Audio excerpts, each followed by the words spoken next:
కిందట ఇంచుమించు 3-4 వారాల నుండి మనము కొన్ని శ్రమల నిమిత్తమును కొన్ని కుటుంబాలలో అని జ్ఞాపకం చేసుకుని దేవుడు మనకి చక్కని ప్రేరేపణ ద్వారా చక్కని నడిపింపుతో దేవుడు ఎన్నో మాటలు మనకి తెలియచేస్తున్నాడు.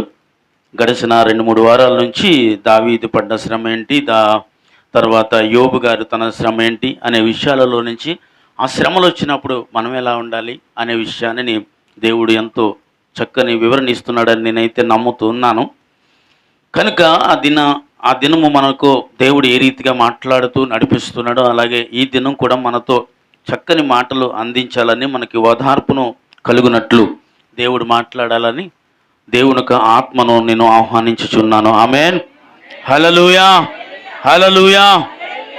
అందును బట్టి ప్రతి ఒక్కరూ చాలా శ్రద్ధగా వాక్యాన్ని వినటానికి ప్రయత్నము చేయాలి. ఎందుకంటే దేవుడు మనలను ప్రేమించుచున్నాడు. చెప్పండి, దేవుడు మనలను ప్రేమించుచున్నాడు, ప్రేమిస్తున్నాడు. కాబట్టి ఎలాంటి శ్రమ వచ్చినా, ఎలాంటి భయంకరమైన పరిస్థితులు నీ జీవితంలో ఎదురైనా ఈ రీతిగా నిలవబడటానికి కారణము అని నేను అంటాను. ఎందుకంటే దేవుడు మనలను ఒకవేళ ప్రేమించకపోతే మనం ఇలా ఉండం. దేవుడు ప్రేమ లేకపోతే మనం ఇలా ఉండం. ఆయన ఎంత గొప్ప ప్రేమామూర్తి, ఎంత గొప్ప ప్రేమ కలిగిన వ్యక్తి అనే విషయాన్ని కూడా మనం ఈ మాటల ద్వారానే మనకు అర్థమవుతూ ఉంటుంది. ఎందుకు ఈ మాట చెప్తున్నానంటే, దేవుడు ఒకవేళ మనలను ప్రేమించకపోతే మనమున్న భయంకరమైన పరిస్థితుల్లో ఉండేటప్పుడు, శ్రమలో ఉండేటప్పుడు, అగాధంలో పడిపోయినప్పుడు, ఏదో ఒక పరిస్థితి ప్రతి మానవుడి జీవితంలో ఉంటుంది కదండి. ఆ సమయంలో దేవుడిని ఒకవేళ ప్రేమ అనేది మన పట్ల లేకపోతే మనలను ఎవరు లేవదీస్తారు?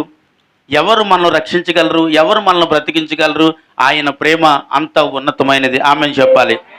ఆయన ప్రేమ అంత ఉన్నతమైనది. కాబట్టి ఆయన ప్రేమను బట్టే ఈ దినం మనం ఇంకా ఇలా ఉన్నాం. ఆమె ఆయన ప్రేమను బట్టే మనం ఇంకా ఇలా సజీవులుగా ముందుకు వెళుతున్నాం. ఆమె ఆయన ప్రేమను బట్టే ఈ రీతిగా తన వాక్కు చేత మనలను ప్రభు అనుక్షణము కాచి భద్రపరచుతూ నీ పాదములు త్రొట్టిల్లలిపోకుండా ఆయన కాపాడుకుంటూ ఉన్నాడు. ఆమె అవును కదండి.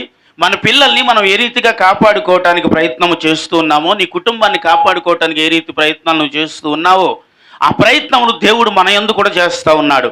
మనం పడిపోతూ ఒకవేళ జారిపోతే, తొట్టిల్లిపోతే ఏమైపోతాడో, ఏమైపోతుందో అనే ఆందోళన, అలజడి ఈరోజు మన మానవ ప్రవర్తన బట్టి దేవునికి కలుగుతూనే ఉంటుంది. ఎందుకంటే దేవుడు మన యందు ఒక విశ్వాసం ఉంచాడు లేదా? విశ్వాసం ఉంచాడు కాబట్టి యోబు చుట్టూ ఉన్న కంచెను తీశాడు. ఆమెన్. ఆ విశ్వాసము దేవుడికి ఎవరి పట్ల ఉందంటే, ఎవరి పట్ల ఉంది చెప్పండి? యోబు పట్ల ఉంది. ఎవరి పట్ల ఉంది? అదండి. ఈ లక్షణాలు ఉండాలి ముందు మనకి. స్తోత్రం చెప్పాలి. హల్లెలూయా. విశ్వాసము దేవుడికి మన పట్ల ఉండాలంటే నా పట్ల కూడా ఉంది ప్రభువుకి అని చెప్పాలి. ఆమేన్, హల్లెలూయా. అంటే దేవుడికి మన యందు కూడా విశ్వాసము ఉన్నప్పుడు ఒక్కొక్కసారి దేవుని చేత మనము పరీక్షింపబడుతూ ఉంటాం. ఆ పరీక్షింపబడేటప్పుడు నీ జీవితంలో కొన్ని సమస్యలు, కొన్ని కష్టాలు, కొన్ని బాధలు, కొన్ని ఇరుకులు, కొన్ని ఇబ్బందులు, కొన్ని భయంకరమైన సమస్యలు. అంటే దేని ద్వారా? నీకు భర్త ద్వారా నీకు సమస్య కావచ్చు, భార్య ద్వారా నీకు సమస్య కావచ్చు, బిడ్డల ద్వారా నీకు సమస్య కావచ్చు, బిడ్డలే ఒక్కొక్కసారి నీకు భారం అయిపోవచ్చు. ఇలాంటి సమస్య ఒక్కొక్కసారి నీ జీవితంలోనికి వచ్చేయచ్చు. ఎలాంటి సమస్య నీ జీవితంలోనికి వచ్చేసిన మన సమస్య నుంచి విడిపించావు నదుడు యేసుక్రీస్తు ప్రభు. చప్పట్లు కొడదామా? అలాంటి పరిస్థితులు గుంటే విడిపించేవాడు నదుడు యేసుక్రీస్తు ప్రభు. ఎందుకంటే ఆయన నన్ను ప్రేమించుచున్నాడని చెప్పండి. ఆయన నన్ను ప్రేమించుచున్నాడు కనుక ఆయన విడవక ఎడల ఏం చూపుతున్నాడు? కృప చూపించు దేవుడు. ఆమెన్, హల్లెలూయా. దేవుడు నిన్ను ప్రేమిస్తున్నాడు కాబట్టి ఎలాంటి పరిస్థితుల్లో నువ్వున్నా నీ వెనుక ఆయన ఉంటున్నాడు. ఆమెన్ చెప్పట్లేదు. ఆమెన్. మన వెనుక ఆయన ఉంటున్నాడు. ఆ పరిస్థితులు గుంటే మనల్ని బయటకు తీస్తున్నాడు. తీయకపోతే ఉండలేం, తీయకపోతే బ్రతకలేం, తీయకపోతే జీవించలేం, తీయకపోతే ప్రభుతో నడవలేం, తీయకపోతే ఈ లోకంలో పడిపోతాం, పూర్తిగా ఆత్మీయతలో చచ్చిపోతాం.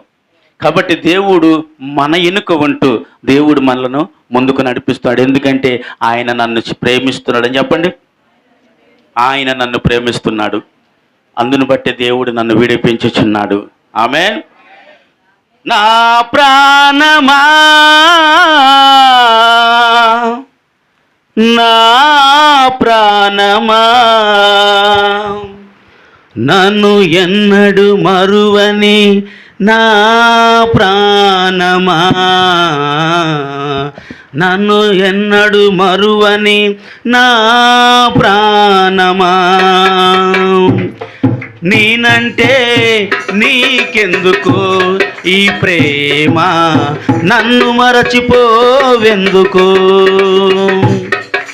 నేనంటే నీకెందుకు ఈ ప్రేమ, నన్ను మరచిపోవెందుకు, నా ఊసే నీకెందుకు ఓ యేసయ్యా, నన్ను వీడిపోవెందుకు, కష్టాలలో నష్టాలలో వ్యాధులలో బాధలలో కన్నీళ్ళలో కడగల్లలో వేదనలో శోధనలో నా ప్రాణమైనావు నీవు, ప్రాణమా నా ప్రాణమా, ప్రాణమా నా ప్రాణమా, నేనంటే నీకెందుకు ఈ ప్రేమ,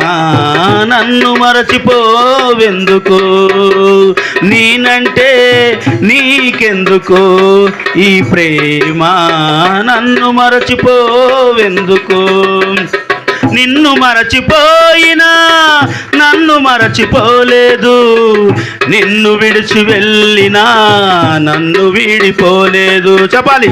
నిన్ను మరచిపోయినా నన్ను మరచిపోలేదు, నిన్ను విడిచి వెళ్ళినా నన్ను వీడిపోలేదు, ఎందుకింత ప్రేమ నాపై యేసయ్యా, ఎందుకింత ప్రేమ నాపై యేసయ్యా, చెప్పాలి. ఎందుకింత ప్రేమ నాపై యేసయ్యా, ఎందుకింత ప్రేమ నాపై యేసయ్యా, ఏ రుణమో ఈ బంధమో నా ప్రేమమూర్తి తాళలేని నీ ప్రేమను, ఏ రుణమో ఈ బంధమో నా ప్రేమమూర్తి తాళలేని నీ ప్రేమను, నేనంటే నీకెందుకో ఈ ప్రేమ, నన్ను మరచిపోవెందుకో, నేనంటే ఈ ప్రేమ, నన్ను మరచిపోవెందుకో, ప్రార్థించకపోయినా పలకరిస్తూ ఉంటావు, మాట వినకపోయినా కలవరిస్తూ ఉంటావు, ఆమేన్. ప్రార్థించకపోయినా పలకరిస్తూ ఉంటావు, మాట వినకపోయినా కలవరిస్తూ ఉంటావు, ఎందుకింత జాలి నాపై యేసయ్యా, ఎందుకింత జాలి నాపై యేసయ్యా, చెప్పాలి. ఎందుకింత జాలి నాపై యేసయ్యా, ఎందుకింత జాలి నాపై యేసయ్యా, ఏ ఫలమో ఈ బంధమో నా ప్రేమమూర్తి తాళలేని నీ ప్రేమను, ఏ ఫలమో ఈ బంధమో నా ప్రేమమూర్తి తాళలేని నీ ప్రేమను, నేనంటే నీకెందుకో ఈ ప్రేమ, నన్ను మరచిపోవెందుకు, నా ఊసే నీకెందుకు ఓ యేసయ్యా, నన్ను వీడిపోవెందుకు, కష్టాలలో నష్టాలలో వ్యాధులలో బాధలలో కన్నీళ్ళలో కడగల్లలో వేదనలో శోధనలో నా ప్రాణమైనావు నీ, బడిగా చప్పటి కొట్టాలి. ప్రాణమా నా ప్రాణమా, ప్రాణమా నా ప్రాణమా, నేనంటే నీకెందుకు ఈ ప్రేమ నన్ను మరచిపోవెందుకు, నేనంటే నీకెందుకు, ఈ ప్రేమ నన్ను మరచిపోవెందుకు. ఆమేన్. హల్లెలూయా, గ్లోరీ, హల్లెలూయా. విన్నాము కదా యేసుక్రీస్తు వరకు ప్రేమ. కష్టాలలో, బాధలలో, శోధనలో, శ్రమలలో నీవున్నప్పుడు నిన్ను విడిచిపోని దేవుడు, ఈ ఎడబాయిన దేవుడు అని వాక్యము సెలవిస్తూ ఉన్నది. కనుక ఆయన మనల్ని ఏ రీతిగా కాపాడుతున్నాడు, ఏ రీతిగా మనల్ని భద్రపరుచుతున్నాడు, దేవాది దేవుడు అని ఈరోజు మూలవాక్యంగా వెళదాం. చూడండి, ప్రతి ఒక్కరు యెషయా గ్రంథాన్ని తెరవండి. యెషయా గ్రంథము 27వ అధ్యాయము 3వ వచనాన్ని ఒకసారి చదువుదామా. యెషయా గ్రంథము 27వ అధ్యాయము. యెహోవాను నేను దానిని కాపు చేయుచున్నాను, ఇటమ్మా ప్రతి నిమిషమును నేను దానికి నీరు కట్టుచున్నాను. హల్లెలూయా, హల్లెలూయా. యెహోవాను నేనేమి చేయుచున్నాను, దానికి కాపు కాయుచున్నాను, ప్రతి నిమిషము నేను దానికి నీరు అనే అంటు కట్టుచున్నాను. ఆమేన్, హల్లెలూయా. అంటే దేవుడు మనకి ఏం చేస్తున్నాడంటే ప్రతి నిమిషము నీకు కాపు కాస్తున్నాడు, ప్రతి నిమిషము నిన్ను కాపాడుతున్నాడని వాక్యము సెలవిస్తూ ఉంది. ఆమేన్, హల్లెలూయా. ఏంటి దేవుడు ఏ రీతిగా నీకు కాపుదలిస్తున్నాడు, దేవుడు ఏ రీతిగా నీకు కాపుదలిస్తే ఈ దినము, ఈ క్షణము ఇక్కడ మనము కూర్చుని ఉంటాము కదా అండి. దేవుని కాపుదల మనం లేకపోతే, దేవుని కాపుదలే ఒకవేళ నీ జీవితంలో లేకపోతే, నీ కుటుంబంలో లేకపోతే, నీ బిడ్డల యందు లేకపోతే, నీ భర్త యందు లేకపోతే, నీ భార్య యందు లేకపోతే, నీ పరిస్థితి ఏంటి, నీ జీవితం ఏంటి, నీ ఆలోచన విధానం ఏంటి, నీ నడవడికేంటి, ఎక్కడికి నీ గమ్యము, ఎక్కడికి చేర్చబడుతుంది నీ గమ్యము? దేవుడు నీకు తోడు లేకపోతే నీ ప్రయాణం ఎటు సాగుతుంది? దేవుడు నీకు తోడుగా ఉంటే ఎటు నీ ప్రయాణము ముందుకు వెళుతుంది? ఆత్మీయ జీవితంలో దేవుడు నీకు తోడుగా ఉంటే ముందుకు వెళ్ళగలవు. దేవుడే తోడు లేకపోతే భౌతిక సంబంధమైన విషయాలలో, లోక సంబంధమైన విషయాలలో, ఇదిగో ఈరోజు ఒక మనిషి పడిపోవటానికి కారణం ఏంటంటే దేవుడు దానికి కాపుదల లేడు. ఒకవేళ దేవుని కాపుదల ఉంటే ఏం చేస్తుందంట, ప్రతి క్షణమును దానికి కాపు కాయచున్నాడు. ఆమేన్, ఆమేన్, హల్లెలూయా.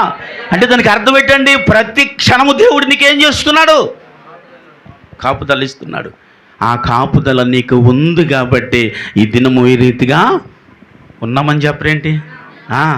ఈ రీతిగా ఉంటున్నాం, ఈ రీతిగా బ్రతుకుతున్నాం, ఈ రీతిగా జీవించగలుగుతున్నాం, ఈ రోజుగా తినగలుగుతున్నాం, ఆరోగ్యంగా ఉండగలుగుతున్నాం, దేవుణ్ణి స్తుతించగలుగుతున్నామంటే ఇది ఎంత ధన్యకరమనో మీకు తెలుసా? ఈ ధన్యత నీకు ఎలాగొచ్చిందో తెలుసా?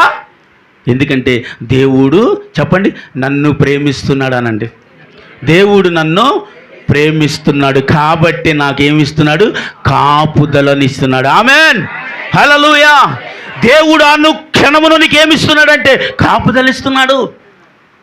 నీ కుటుంబంలో ఒకవేళ నీకు కాపుదల లేకపోవచ్చు, ఒక్కొక్కసారి అనుకోవచ్చు, నువ్వే భర్తను బట్టి నాకు ఏమి ఉపయోగం లేదు, భార్యను బట్టి నాకు ఏ ఉపయోగం లేదు, బిడ్డలను బట్టి నాకు ఏ ఉపయోగం లేదు,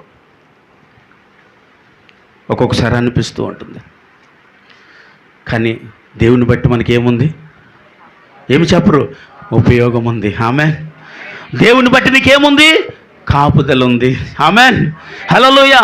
అంటే నీ కుటుంబంలో నీకు ఒక్కొక్కసారి భద్రత లేకపోయినా దేవుని ఎదుట నీకు భద్రత ఉంది. ఆమేన్, హల్లెలూయా. దేవుని సన్నిధిలో నీకు భద్రత ఉంది. ఆమేన్. దేవుని చేతిలో నీకు భద్రత ఉంది. ఆమేన్. అందును బట్టే దేవుడు నీకు కాపుగా ఇచ్చినాడు. ఆమేన్. అందును బట్టే సజీవంగా నువ్వు బ్రతకగలుగుతున్నావు. ఆమేన్. అందును బట్టే సజీవంగా నువ్వు జీవించగలుగుతున్నావు. ఆమేన్, హల్లెలూయా. ఈరోజు ఇలా బ్రతకగలుగుతున్నాము, జీవించగలుగుతున్నామంటే నేను అంటాను, దేవుడు నీకు కాపు కాయిచున్నాడు. ఆమేన్. భయంకరమైన శ్రమ వచ్చింది, భయంకరమైన బాధ వచ్చింది, భయంకరమైన ఏడుపు వచ్చింది యోబు జీవితంలో. కానీ యోబుకు దేవుడు ఏమయ్యాడు చెప్పండి, కాపుదలై ఉన్నాడు. ఆమెను చెప్పాలి. అందును బట్టే ఏమయ్యాడంటే తాను దేవుని ఎదుటి కాపాడుకున్నాడండి. ఆమెను చెప్పాలి. నేను అంటాను, దేవుని కాపుదల ఒక మనిషి జీవితంలో ఉన్నప్పుడే ఏం చేస్తామో తెలుసండి, మనల్ని మనం జాగ్రత్తగా కాపాడుకుంటాం. దేవుని కాపుదల లేదనుకో, దేవుడి సన్నిధి నీకు లేదనుకో, దేవుడు ప్రక్షత నీకు లేదనుకో, మనల్ని కాపాడుకోలేమండి, మనల్ని మనం భద్రం చేసుకోలేము. ఎందుకంటే నిన్ను నీవు భద్రము చేసుకుంటే అసాధ్యము. దేవుడు నీకు తోడుగా ఉంటేనే, దేవుడు మాత్రమే నీకు కాపుదల ఉంటేనే, దేవుడు మాత్రమే నిన్ను కాపాడేవాడే ఉంటేనే నీకును నీ కుటుంబానికి భద్రత కలుగుతుంది. ఆమె చెప్పాలి ఇప్పుడు. హల్లెలూయా. నీకును నీ కుటుంబానికి ఏం కలుగుతుంది, ఒక భద్రత. అంటే నువ్వు సేఫ్ జోన్లో ఉన్నావనే. ఇంకా నిన్ను దేవుడు భద్రత చేస్తున్నాడు, దేవుడు నిన్ను కాపు కాయిస్తున్నాడు. ఎలా కాస్తున్నావు అని అడిగితే అంటాడు, ఆయన ప్రతి క్షణము కాయిస్తున్నాడట. ఆమెను చెప్పండి. హల్లెలూయా. కదా అండి, దేవుడు మనకి ప్రతి క్షణము కాపు కాయిస్తున్నాడు అంటారా లేదంటారా? చెప్పాలి, పర్లేదు. దేవుడు ప్రతి క్షణము నాకు కాపు కాస్తున్నాడండి. ఇప్పుడు నేను అన్నాను కదా, మన కుటుంబంలో ఒకవేళ మనకు భద్రత లేదని ఒకవేళ మనం అనిపిస్తే, సజీవుడైన దేవాది దేవుడే ప్రతి క్షణము నీకు కాపు కాస్తున్నాడు అంటుంది. అందుకే నేను అంటాను కదా ఎన్నోసార్లు, ఇవన్నీ మనతో రాదు, కానీ సజీవుడైన దేవుడు మనతో వస్తాడు. ఆమె ఈ బంధాలు, బంధుత్వాలు, ఆస్తులు, అంతస్తులు ఏమి నీతో రాదు, కానీ నిన్ను ప్రేమించిన దేవుడు మాత్రం నీతో ఎప్పుడు ఉంటాడో తెలుసా? మరణానికి ముందు, మరణము తర్వాత ఉంటాడు. చెప్పండి కొడదామా? మరణమునకు ముందు ఉన్నాడు, మరణమునకు తర్వాత కూడా ఆయన నీకు భద్రముగానే ఉన్నాడు. ఆయన నిన్ను భద్రము చేస్తున్నాడు, ఆయన భద్రముగా నిన్ను కాపాడుచున్నాడు. కాబట్టి మరణం తర్వాత కూడా ఆయన ఉన్నాడు నీకు. ఆమెన్. హల్లెలూయా. అందుకే అంటాను, ఎన్నో విషయాల్లో మనం ప్రయాసపడుతూ ఉంటాం. అయ్యయ్యో ఇది చేయలేకపోయినా, అయ్యయ్యో ఇది ఇలా జరగలేదు, అయ్యయ్యో ఇది నాకు చెప్పకుండా వెళ్ళిపోయింది, ఈయన నాకు చెప్పకుండా వెళ్ళిపోయాడే. చెప్పకుండా వెళ్ళిపోయే వాళ్ళు మనుషులైతే, అనుకోకుండా జరిగేవి మనుషుల ద్వారా జరిగే కార్యములైతే దేవుడు మాత్రం చెప్పే తీసుకెళ్తాడా? దేవుడు మాత్రం నిన్ను ఉన్నప్పుడు నీతో ఉండి తీసుకెళ్ళాడు, లేనప్పుడు ఆయన నీతోనే ఉన్నాడు. ఆమెను చెప్పాలి. హల్లెలూయా. ఈ భూమి మీద ఉన్నంత వరకు దేవుడిని మనం ఆరాధిస్తూనే ఉంటాం. చనిపోయిన తర్వాత కూడా దేవుడిని ఆరాధించే ధన్యత దేవుడు మనకు మాత్రమే ఇచ్చాడు. స్తోత్రం చెప్పండి. హల్లెలూయా. నిజం. సజీవంగా ఉన్నంత వరకును నీ దేహములో దేవుడి నుంచి ఆత్మ ఉన్నంత వరకు దేవుడిని ఆరాధించగలవు. చనిపోయిన తర్వాత కూడా దేవుడిని ఆరాధించే ధన్యత దేవుడు నీకే ఇచ్చాడు. ఆమెను చెప్పరైతే. హల్లెలూయా. ఎందుకంటే దేవుడు నిన్ను ప్రేమించాడు కాబట్టి. ఆమెన్. చెప్పుకోండి. దేవుడు నన్ను ప్రేమించాడు కాబట్టి, దేవుడు నిన్ను ప్రేమించాడు కాబట్టి, దేవుడు నీతో ఉన్నాడు కాబట్టి ప్రతి క్షణము ఏం చేసావయ్యా అని అడుగుతానంటాడు. ఆ మాట మీరు చెప్పాలి. కాపు కాయిచున్నాడు. ఆమెన్. ఎలాగంట? నీరు అనే అంటుగట్టి కాస్తూ ఉన్నాడు. దేవునికి స్తోత్రం చెప్పాలి. హల్లెలూయా. ఏ రీతిగా కాయిచున్నావయ్యా అని అడిగితే, నేను నీరుతో అంటుగడుతున్నాను, నేను నీరును నీకు వేస్తున్నాను. అంటే దేవుని వాక్కు చేత పవిత్రంగా, పరిశుద్ధంగా నిన్ను దేవుడు అంటున్నాడు, నిన్ను కాపాడుతూ ఉన్నాను బిడ్డ. ఆమేన్. హల్లెలూయా. ఎందుకంటే ప్రతి క్షణము కాపుగా వాడు ఉన్నాడు. ఒక్కొక్కసారి మనం అంటాం, ఇదిగో ఒక ఇష్టమైతే మనతో ఒకలా ఉంటారండి, ఇష్టం లేకపోతే మనతో ఒకలా ఉంటారు. ఎవరు వీరు? అది ఇష్టంగా ఉన్నాం అనుకోండి, చాలా బాగా ఉంటారు మనతో. ఇష్టంగా ఉన్నారు అనుకో, ఇంకా నువ్వు తప్ప నాకు వేరే దిక్కు లేదంటారు. ఇష్టంగా ఉన్నావు అనుకో, నీ అంత గొప్పవారు లేరు అంటారు. ఇష్టంగా ఉన్నావు అనుకో, అసలు నువ్వే నా లోకం. అది ఇష్టం లేకపోతే నిన్ను చూసి తలదించుకుని వెళ్ళిపోతారు. ఒకవేళ ఇష్టం లేకపోతే నీతో మాట్లాడరు. నువ్వు ఇష్టం లేకపోతే నేను పలకరించరు, నీ ముఖం వైపు కూడా వారు చూడరు. కానీ ఇది మనిషి స్వభావం. కానీ దేవుని స్వభావం ఏంటో తెలుసా? మాట్లాడకపోయినా ఏం చేశాడంట? పలకరిస్తూ ఉన్నాడంట. ఆమె చెప్పండి. హల్లెలూయా. అంటే దేవుడిని నువ్వు ప్రేమించకపోయినా, దేవుడిని నువ్వు దూషిస్తున్నా, దేవుడితో నువ్వు మాట్లాడకపోయినా నీతో మాట్లాడుతున్నాడు. నీ కొరకు ఆయన కలవరిస్తున్నాడని వాక్యం అంటుంది. హల్లెలూయా. అంటే ఎందుకయ్యా అంటే ఆయన నన్ను ప్రేమించాడు కాబట్టి. ఆమేన్. హల్లెలూయా. ఆయన నన్ను ప్రేమిస్తున్నాడు కాబట్టి ఆయనతో నేను మాట్లాడకపోయినా నాతో మాట్లాడుతున్నాడు. ఆయనతో నేను లేకపోయినా నాతో ఉంటున్నాడు. ఆయన నిన్ను దూషిస్తున్నా, ఆయన నా వెనుక ఉంటున్నాడు. ఆయన నిన్ను అవమానము చేస్తున్నా, ప్రభు నన్ను మాత్రం విడిచిపెట్టట్లేదు, అవమానాల నుంచి బయటికి తీసుకొస్తున్నాడు. ఆమేన్. హల్లెలూయా. నువ్వు అవమానాల్లో ఉంటే నిన్ను బయటికి తీసుకొస్తున్నాడు, కానీ నీ వల్ల ఆయనకు అవమానాలు ఉన్నాయి. నువ్వు శ్రమలో ఉంటే నిన్ను బయటకు తీసుకొస్తున్నాడు, కానీ నీ వల్ల శ్రమ దేవుడికి ఉంది. నువ్వు బాధలో ఉన్నప్పుడు దేవుడు నిన్ను బయటకు తీసుకొస్తున్నాడు, కానీ నీ వల్ల ఆయనకు బాధ ఉంది. అంటే ఏదో తెలియని ఒక లోటు ప్రభు ఎదుట కనిపిస్తుంది. ఏదో తెలియని వేదన దేవుడి ఎదుట ఒక లోపంగా కనిపిస్తూ ఉంది. నీలో ఉన్న ఏదో తప్పు, అవధేతో పొరపాటు దేవునికి బాధ పుట్టిస్తుంది. ఎన్ని జరిగినా దేవుడు అంటాడు, నిన్ను ప్రేమిస్తున్నాను. ఆమె. హల్లెలూయా. నిజం చెప్పండి, మనుషులు ఇలా ప్రేమిస్తారా? ప్రేమించరు అసలు. మనిషి ప్రేమించాలంటే నువ్వు ఆ మనిషికి నచ్చాలి. ఎలా నచ్చాలి? భౌతికంగా, ఆర్థికంగా, మాటపరంగానో ఏదో రకంగా నువ్వు ఒక వ్యక్తికి నచ్చాలి. నచ్చితేనే నేను ప్రేమిస్తాను. కానీ దేవుడు చూసారా, మళ్ళా నువ్వు ఎంత ప్రేమిస్తున్నాడని అడిగితే మీరేం చెప్పాలి? దేవుడు నిన్ను ఎంత ప్రేమిస్తున్నాడు చెప్పండి. ఎంత ప్రేమిస్తున్నాడు? చాలా ప్రేమిస్తున్నాడు అంటే ఎంత ప్రేమిస్తున్నాడని చెప్తారేంటి? ఎంత ప్రేమిస్తున్నాడని చెప్పి ఇంత ప్రేమిస్తున్నాడని చెప్తారా? కాదు కాదు కాదు. ఏమని చెప్పాలి? నా కొరకు ప్రాణాన్నే పెట్టినంత ప్రేమించాడు. చప్పట్లు కొడదామా? నా కొరకు తాను ఏమయ్యాడు? సజీవంగా అప్పగించుకున్నాడు. నీ కొరకు అప్పగించబడిన ఒక వ్యక్తిని చూపించగలవా? నీ కొరకు ప్రమాణం చేసి నిలబడే ఒక వ్యక్తిని చూపించగలవా? నీ కొరకు నేను నిలబడతానని మాటిచ్చిన ఒక వ్యక్తిని నువ్వు చూపించగలవా? నువ్వు లేకపోతే నిన్ను లేనని మళ్ళీ నీకు మాటిచ్చా మాట తప్పిన వ్యక్తిని నువ్వు చూడగలవేమో, కానీ నీ కొరకు నేనున్నాననే ఒక వ్యక్తి నువ్వు లైఫ్లో ఎక్కడ చూడలేవు, ఎప్పుడు చూడలేవు అని. అలా అనొద్దు ఫస్ట్ గారు. అలా చాలామందితో నేనున్నాను, ఈరోజు అలా నేను బ్రతకగలుగుతున్నాను, నా స్నేహితుడు చాలా గొప్పవాడు, నిజంగా నా భర్త చాలా గొప్పవాడు, నా భార్య చాలా గొప్పది, అమ్మ మా అత్తయ్య గారు చాలా గొప్పది, మా మామయ్య గారు చాలా గొప్పవాడు, వీరందరూ మాకు మాట ఇచ్చారు, మాకు తీర్మానం ఇచ్చారు, నా బిడ్డలు గొప్పవాళ్ళు అని ఒకవేళ నీవు అనుకోవచ్చు. కానీ వారు నీవు నచ్చితేనే, అది ఎలాంటి బంధమైన కావచ్చు నీకు, కానీ నిన్ను ఇష్టపడితేనే వారు ప్రేమిస్తారు. నువ్వు నచ్చితేనే వారు ప్రేమిస్తారు. నీ మాట బాగోవాలి వాళ్ళకి, లేకపోతే నువ్వు చూడటానికి బాగోవాలి, నువ్వు ధనపరంగా బాగోవాలి, ఏదో విషయంలో నువ్వు బాగోవాలి. ఏదో విషయంలో బాగోనని చెప్పు. యోబుని గొప్పగానే పొడిగారు, నీ అంత గొప్పోడు లేడన్నారు. కానీ ఏమీ లేనప్పుడు యోబు పరిస్థితి చూశారు కదా. అన్నీ కోల్పోయిన యోబు స్థితిని మీరు చూశారు కదా. తాగటానికి గ్లాసు నీళ్ళు ఇచ్చే వ్యక్తి కూడా యోబు దగ్గర నిలవలేదండి. ఎందుకంటే యోబు దగ్గర ఏముందని వీళ్ళందరూ ఉన్నారు. యోబుకి ఇంతమంది స్నేహితులు ఉండటానికి కారణము, యోబు దగ్గర ఇంతమంది పనివారు ఉండటానికి కారణము, యోబు గొప్పడు పొగటానికి కారణం ఏంటో తెలుసా అండి? యోబు చుట్టూ ఉన్న ధనమే. హల్లెలూయా.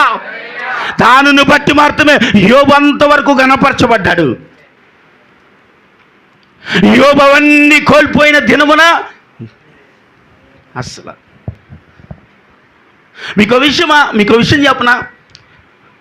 మీకు ఒక వ్యక్తి కొరకు తెలియాలి అంటే నీకు బాధో, వ్యాధో, సమస్య, కష్టమో రావాలి. అవునా కాదా? Yes or no? ఖచ్చితంగా. ఒకవేళ అలాంటి పరిస్థితి నీకు ఎదురైనప్పుడే ఎదుటి వ్యక్తి స్వభావం నీకు తెలుస్తుంది. హల్లెలూయా. ఎందుకంటే నువ్వు బాధలో ఉన్నప్పుడు ఆ వ్యక్తి రాడు, శ్రమలో ఉన్నప్పుడు ఆ వ్యక్తి రాడు, నువ్వు కష్టంతో విలవిల సమయంలో ఆ వ్యక్తి నీకు ఫోన్ కూడా పనిచేయదు. నువ్వు ఏడుస్తున్నప్పుడు ఓదార్చడానికి ఆ వ్యక్తి, నువ్వు బాధపడేటప్పుడు నేనున్నానని ఆ వ్యక్తి, అప్పుడే అనిపిస్తుంది ఒంటరి బ్రతుకు. అయ్యో, ఈ సమయంలో ఓదార్చేవారు లేరే, ఈ సమయంలో నేనున్నానన్న ఒక వ్యక్తి నాకు లేరే, ఈ సమయంలో ఏం పర్వాలేదు అని ఓదార్చే ఒక వ్యక్తి లేరే అని ఎప్పుడు అనిపిస్తుంది తెలుసా అండి? అలాంటి సమయంలో అనిపిస్తుంది.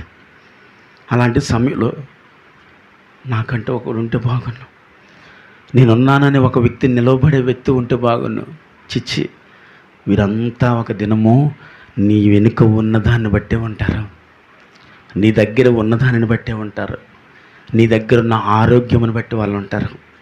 ఇవన్నీ కోల్పోయిన తర్వాత అనిపిస్తుంది అసలు ఇదేంది కరెక్ట్ కాదు. నిజం చెప్పండి, అలాంటి పరిస్థితుల్లో మనుషులు ఉంటారా, దేవుడు ఉంటాడా? ఏమండి? దేవుడు ఉంటాడు ఖచ్చితంగా. ఎందుకంటే అలాంటి సమయంలో నేనున్నానని నిలబడి ఒకే ఒక వ్యక్తి నరుడు యేసుక్రీస్తు ప్రభు. అందరూ చప్పట్లు కొడదామా? అలాంటి సమయంలో నిలబడి ఒకే ఒక వ్యక్తి ఆయన ఒక్కడే. కానీ మనం అప్పుడప్పుడు మనుషుల కోసం పోరాడుతూ ఉంటాం. ఒక మంచి స్నేహితుడు ఉంటే బాగున్ను, ఒక మంచి ఫ్రెండ్ ఉంటే బాగున్ను. ఏం కాదు, నిజమైన స్నేహితుడు విడవక ప్రేమిస్తాడు. నేను అంటున్నా, ఆ నిజమైన స్నేహితుడు యేసుక్రీస్తు ప్రభువే. ఆమేన్. హల్లెలూయా. ఆ నిజమైన స్నేహితుడు నీకు యేసుక్రీస్తు ప్రభువే కావాలి. నీకు ఒక మంచి ఫ్రెండ్ యేసుక్రీస్తు ప్రభు మాత్రమే. నీకు ఒక మంచి ఏదైనా నువ్వు ఏదైనా అనుకో, నాకు ఒక వ్యక్తి కావాలి, ఆ వ్యక్తి నేను అంటాను యేసుక్రీస్తు ప్రభు మాత్రమే అంటాను నేను. ఆమేన్. మీరేమంటారు? నేను అంటాను యేసుక్రీస్తు ప్రభు మాత్రమేనండి. కాదని నువ్వు దేనిని ఎతకినా అది నీ దగ్గరికి రాదు ఒక దినము. ఎందుకంటే యోబన్న మాట ఏంటి? నా ఊపిరి నా భార్యకి ఏమైంది? అసహ్యమైనది. కష్టం వచ్చినా, బాధ వచ్చినా, నష్టం వచ్చినా, వ్యాధి వచ్చినా కలిసి ఉంటానని ప్రమాణం చేసిన తన భార్య అంట ఏమన్నదంట? చచ్చిపో అన్నదంట. అసత్యం ముందు ఒక్క పని చేయి, నువ్వు దేవుణ్ణి దూషించు. ఆ దినము ప్రమాణకం చేసిన ఒక వ్యక్తి ఈరోజు అంటుంది చచ్చిపో. ఎందుకంటే ఇంకేమీ లేదు కాబట్టి అంటుంది అన్నమాట. అందుకే నేను అంటానా, అన్నీ ఉన్నప్పుడు ఎవరుంటారు? అందరూ ఉంటారు. ఏమీ లేనప్పుడు చెప్పాలి, అందరూ ఏమీ లేనప్పుడు దేవుడు ఉంటాడండి. నిజం. అన్నీ ఉన్నాయని ఎప్పుడు ఇంక నాకేంటని అనుకోవద్దు. నాకేంటి, ధనపరంగా బాగున్నాను, ఆత్మీయంగా బాగున్నాను, అన్ని విషయాల్లో బాగున్నాను, నాకు సపోర్ట్ చేసే వ్యక్తులు ఉన్నారు, నాకు ఏదైనా బాధ వస్తే పరిగెట్టుకుని వచ్చే వాళ్ళు ఉన్నారు, నాకేంటి, ఏం పర్వాలేదు అని ఒకవేళ నువ్వు అనుకుంటే వారు ఒక దినం రారంటాను నేను. కానీ వచ్చే ఒక వ్యక్తి మాత్రం ఉన్నాడు, నేను చెప్పగలను. ఆయన మాత్రమే మీరు చెప్పాలన్నమాట. నజరేయుడైన యేసుక్రీస్తు ప్రభు. ఆమేన్, హల్లెలూయా.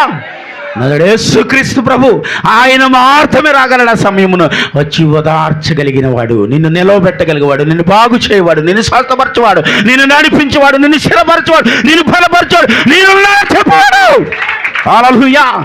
నేనున్నానని చెప్పువాడు, చేయూతనిచ్చేవాడు, నిన్ను నడిపించేవాడు ఆయన ఒక్కడే.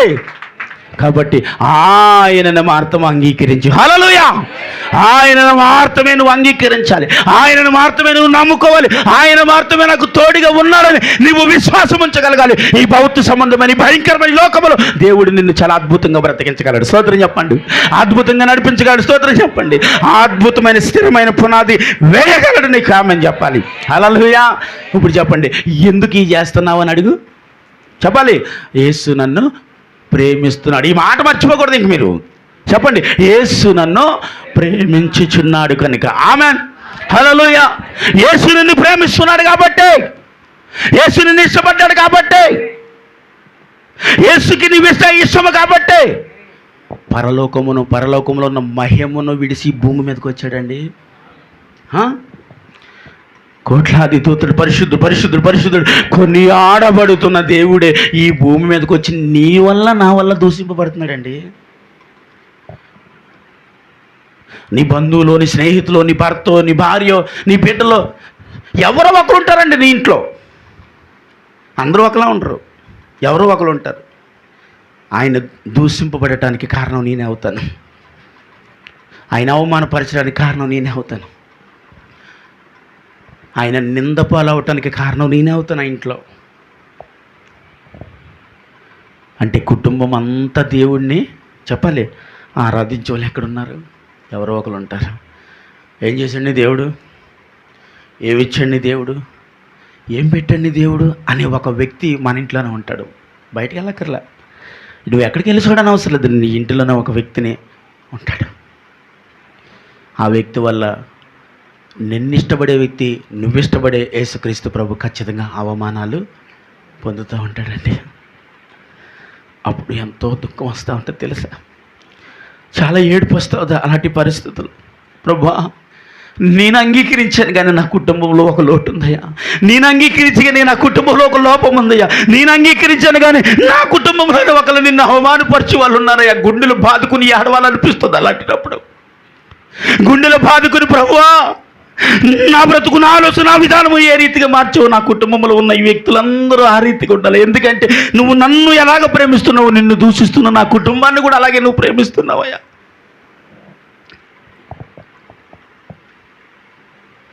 అంటే కుటుంబం అంతా కలిసి దేవుడిని ఏం చేయలేకపోతున్నాం, ఆరాధించలేకపోతున్నాం, ప్రేమించలేకపోతున్నాం యేసుక్రీస్తు ప్రభుని. నువ్వు ఇష్టపడిన దేవుడిని నీ కుటుంబంలో ఒక వ్యక్తి ఇష్టపడట్లేదు. నువ్వు ఇష్టపడే ఒక వ్యక్తిని నీ కుటుంబంలో ఎవరో దూషిస్తున్నారు, ఎవరో అవమానపరుస్తున్నారు, ఎవరో నిందిస్తున్నారు. రొమ్ములు బాదుకుని ఏడవాలి అనిపిస్తూ ఉంటుంది. అలాంటప్పుడు ఏంటయ్యా ఈ పరిస్థితి నా కుటుంబానికి అంటే నా కుటుంబం వల్లనే నీకు అవమానమా, నా కుటుంబం వల్లనే నీకు నింద. ఎందుకంటే యోబు తన కుటుంబంలో ఎవరి వల్ల అవమానం చెందాడండి చెప్పాలి. దేవుడు ఎవరి వల్ల అవమానం పొందాడు? తన భార్య వల్ల కాదా చెప్పాలి, తన స్నేహితుల వల్లే కాదా చెప్పండి. దేవుడు అనేవాడు ఉండి ఉంటే ఎందుకు నిన్ను ఎలా చేశాడు అని వారి స్నేహితులే అన్నారు. అమ్మ వరలక్ష్మి స్తోత్రం చెప్పు. హల్లెలూయా. దేవుడు అనేవాడు గొప్పవాడైతే ఎందుకు నిన్ను ఎలా నాశనం చేశాడు? దేవుడు అనేవాడే గొప్పవాడైతే ఈ పరిస్థితి రావడానికి కారణం ఏంటి? యోబు, నువ్వు ఏదో పాపము చేశావు కాబట్టి ఈ పరిస్థితి రావడానికి కారణం నువ్వు అయ్యావు. యోబు స్నేహితుల వల్ల దేవుడికి అవమానం వచ్చింది, భార్య వల్ల అవమానం వచ్చింది, బిడ్డల వల్ల అవమానం వచ్చింది. ఏది తన జీవితంలోనికి అంటే వారు చుట్టూ ఉన్న వారి వల్లే. యోబుని బట్టి దేవుడికి ఏమొచ్చిందండి?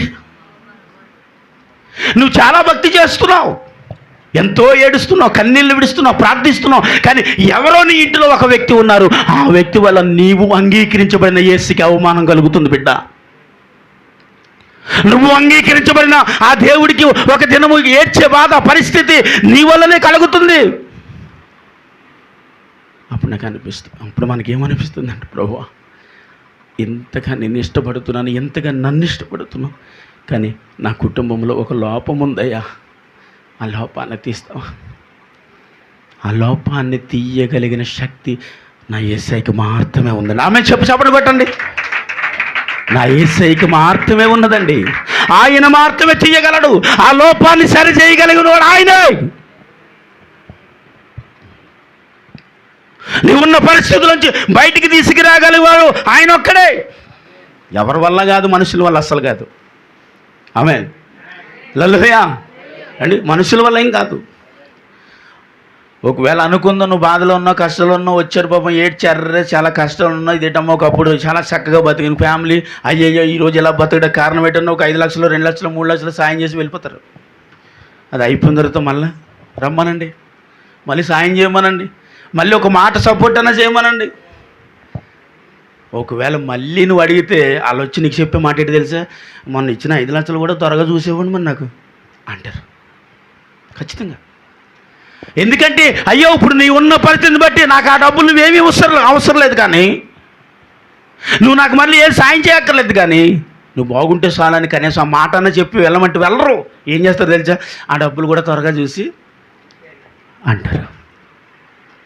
అంటే నీకు సహాయము చేయడానికి వచ్చారు అప్పుడు వారు, చేద్దామని వచ్చారండి. కానీ ఒకవేళ నువ్వు బాగుండి ఉంటే నీ దగ్గర నుంచి ఇంకా ఎక్కువ ఆశించేవారు వాళ్ళే. బాగోలేదు కాబట్టి ఏం చేశారు? ఇచ్చిందన్నా వస్తే చాలు బాబు అనుకునేటట్లుగా వాళ్ళ మనసు మారిపోద్ది. కానీ నేను అంటాను, అదే పరిస్థితిలో ఒకవేళ నువ్వు ఉండి ఏడిస్తే, ఆ పేదరికంలోనే ఏడిస్తే, ఆ వ్యాధితోనే ఏడిస్తే, ఆ బాధతోనే ఏడిస్తే, ఆ సమస్యలోనే కానీ నువ్వు ఒకవేళ ఏడుస్తూ ఉంటే ఆయన వచ్చి నీకు ధారాళమైన సహాయం చేయగలడు. చప్పట్లు కొడదామా? తిరిగి ఇమ్మనేవాడు. నువ్వు దేవుణ్ణి ఇష్టపడినా నేను అడగడం, ఇష్టపడకపోయినా నేను అడగడం. నిజం కదండి. ఒకవేళ దేవుడు ఇచ్చిన తర్వాత మళ్ళీ కొన్ని రోజులు అయిపోయిన తర్వాత ఏదో చిన్న లోపం వస్తుంది కదండి, ఏదో చిన్న తప్పు జరుగుతుంది. మళ్ళీ జరిగినప్పుడు ఏమంటుంది తెలుసా? ఏం చేసావయ్యా నాకు? మరి ఆ రోజు నువ్వు శ్రమలో ఉన్నప్పుడు ఎవరు చేశాడు? ఆయనే కదా. కానీ మళ్ళీ తిరగబడి మనం ఏమంటుంది తెలుసా? ఏమి ఇచ్చున్నావు నాకు? అప్పుడు నాకు ఏం గుర్తుందో తెలుసా? నీ కుటుంబంలో నీ పిల్లలు ఒకవేళ నిన్ను అలాగ అడిగితే నీకు ఎలా ఉంటుంది? నీ భార్య నిన్ను అడిగితే ఎలా ఉంటుంది? భర్త నిన్ను అడిగితే ఎలా ఉంటుంది? నువ్వేం పెట్టావయ్యా, నాకేం తెచ్చావయ్యా అని ఒకవేళ ఇంటిలోనే నిన్ను అడిగితే, చెయ్యి బతుకుచ్చాడా, ఎంత చేసినా మంచి పేరు అనేది ఒక రోజు లేదండి నాకు అంటారండి. అనరా? ఎంత తెచ్చి పెడతారండి, ఎంత తెచ్చి పెట్టినా విశ్వాసం ఉండదండి దీనికి, ఎంత పెట్టినా విశ్వాసం ఉండదండి వీడికి, ఎంత పెట్టినా చెయ్యనే బతికే నా బ్రతుకు ఎర్త కలిగేసింది. అప్పుడే నీకు, అప్పుడే నీ మీద నీకే అసహ్యం కలిగేసింది, అప్పుడే నీ మీద నీకే సికాకు పుట్టేస్తుంది, చిచ్చి బ్రతకెందుకు అనిపించేస్తుంది. ఇన్ని మాటలు, ఇంతకంటే భయంకరమైన మాటలు దేవుడు మనం ఎన్నోసార్లు అని ఉంటాం. ఏమండి? ఎన్నోసార్లు దేవుడు అని ఉంటాం, ఎన్నోసార్లు మేలులు పొందుతాం, ఎన్నోసార్లు తిరిగి దేవుడు అంటూనే ఉంటాం. ఆయన కానీ ఎలాగ అనుకుంటే ఒక్కరు మాట్లాడట్లేదండి. ఆయనే ఒకవేళ ఇలా చిరాకు పడితే, నువ్వే చిరాకు పడితే ఎలా ప్రభు? పెట్టే నీవే చిరాకు పడితే ఎలాగయ్యా? ఇస్తున్న నీవే చిరాకు పడితే ఎలా అయ్యా? బాగు చేసే నీవే చిరాకు పడితే ఎలా అయ్యా? నాకు నీవు కాక ఇంకెవరున్నారయ్యా. ఎందుకంటే ఈ లోకంలో ఉన్నది ఏది శాశ్వతము కాదు కాదు కాదు. శాశ్వతమైన వాడు పరలోకపు తండ్రి. చాలా ఇంకా గట్టిగా చెప్పాలి. ఆమేన్, హల్లెలూయా. శాశ్వతమైనది నిత్య జీవం అని ఇచ్చి మనలను సంతోషపరిచేవాడు పరలోకపు తండ్రి ఒక్కడే. కాబట్టి ఆయన మన మీద ఎప్పుడు సిరాకుపడలే. సిరాకుపడి ఉంటే ఒకసారి సాయం చేసి మళ్ళీ రెండోసారి ఎందుకు చేశాడు నీకు? సిరాకుపడ్డాడు కదా, నువ్వు సిరాకుపడ్డావు కదా. సిరాకుపడినప్పుడు ఆయన కోపం వచ్చిన రెండోసారి నీకు మేలు ఎందుకు చేస్తాడు? మన దిట్టోగా గుర్తులేదట్టి, మన దిట్టోగా బుద్ధేచ్చుగా అనడా. ఇశ్రాయేలు ప్రజలు అరణ్య ప్రయాణంలో చాలాసార్లు దేవుణ్ణి దూషించారు. ఎందుకంటే వారు కొడుకు రాయబడిన మాట, వారు లోబడి వెళ్ళని ప్రజలు అంట. అంటే లోబడలేదంట దేవుడికి. అసలు వాళ్ళు లోబడిన వెళ్ళని ప్రజలు అంటే వారు ప్రతి క్షణము దేవుని చెత్త కార్యాలు పొందుతూస్తూ అవమానపరుచుతూ. అలా అవమానపరిచేది ఎక్కడండి? ఎడారిలో నీరు దొరుకుద్దా? అలాంటి దిక్కులా దేవుని శోధించారు వారు. ఎడారిలో నీరు దొరకదు అసలు. అలాంటి దగ్గర ఎడారిలోని నీరు ఏరిలై పారించాడంట నా దేవుడు. స్తోత్రం చెప్పాలి. హల్లెలూయా. అలాంటి అద్భుతాలు చేసే నా దేవాది దేవుణ్ణి ఎన్ని మార్లు వారు దేవుణ్ణి అవమానపరిచారండి. ఎవడి వల్ల అవుతుందండి సముద్రం 2 పాయలు చేయటువంటి మాటల? అవుద్దా?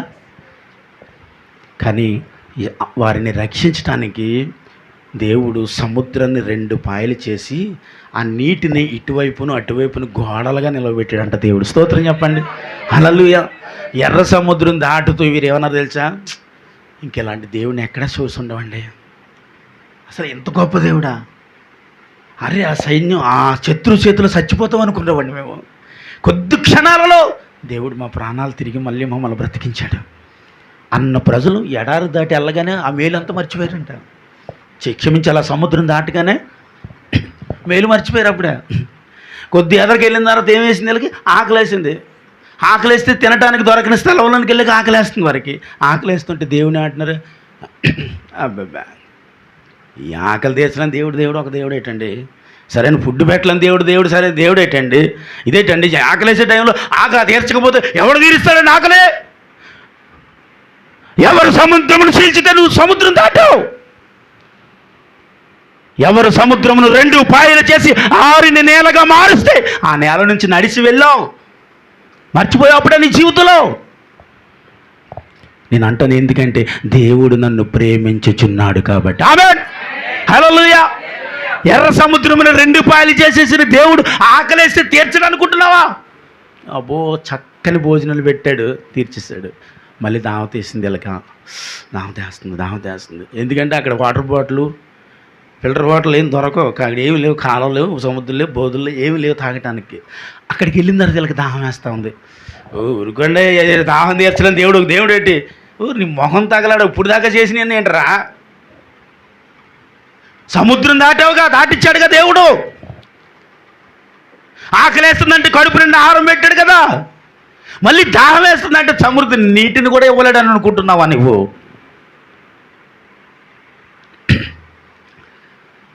ఆ ఎడారి ప్రాంతంలో ఏం చేశాడంట చెప్పండి? నీరు ఎలా పారిందంటే ఏరిలో పారినట్లుగా సమృద్ధి నీటిని ఇచ్చాడంట. స్తోత్రం చెప్దామా? హల్లెలూయా, హల్లెలూయా. తర్వాత మళ్ళీ ఎదరికి వెళ్ళాను. మళ్ళీ ఏం చేస్తున్నారు? మళ్ళీనే ఇంకే పని లేదండి వీళ్ళకి. ఇంక దేవుడి మీద సొనుక్కోవటమే. ఇచ్చిందల్లా తినడం, తాగటం, జరిగిన మేలుని మర్చిపోవటం, దేవుడిని దూషించటం. ఇంక ఇదే పని మీద ఉండేవారు. అందుకే వారు లోబడలేని ప్రజలు అయిపోయారు దేవుని దృష్టిలో. కానీ యెహోవా దేవునికి కోపం వచ్చింది. యెహోవా దేవుడు సహించలేకపోయాడు. యెహోవా దేవుడు ఎన్ని చేస్తున్నా ఏంటి ప్రజలు? ఇన్ని ఉపకారములు చేస్తున్నాను, 430 సంవత్సరములు ఏడుస్తున్న ఏడుపుని విన్నాను. ఇన్ని లక్షల ప్రజలని విడిపించడానికి ప్రయాసపడి మోషే ఆహారాలను పంపించి వాళ్ళని బయటికి తీసుకొచ్చాను. ఇన్ని కార్యాలు చేస్తున్నాను, ఇంత ఆహారాన్ని పెడుతున్నాను, సాగటానికి నీరుని ఇస్తున్నాను. ఎందుకంటే వారు ఎదుగుతున్నారు. కానీ చెప్పండి, చెప్పులు కూడా కురసగాలేదంట వాళ్ళకి. ఎదిగే కొలది అవే చెప్పులంట, అరగలేదంట చెప్పులు కూడా. బట్టలు కూడా వాళ్ళతో పాటు ఎదుగుతున్నాయంట. ఇసాక్ గారు చిన్నప్పటి నుంచి అయ్యే బట్టలు మీకు ఏమండి? ఎందుకు మార్చాలి? అదేటండి, ఫస్ట్ ఉయ్యాలు వేసేటట్టు చిన్న జుబ్బలాంటిది వేస్తారు మనకు ఒంటి మీద, చిన్న డ్రాయర్ వేస్తారు, ఆ ఖర్చు బంత ఉంటాయి అవి వేస్తారు.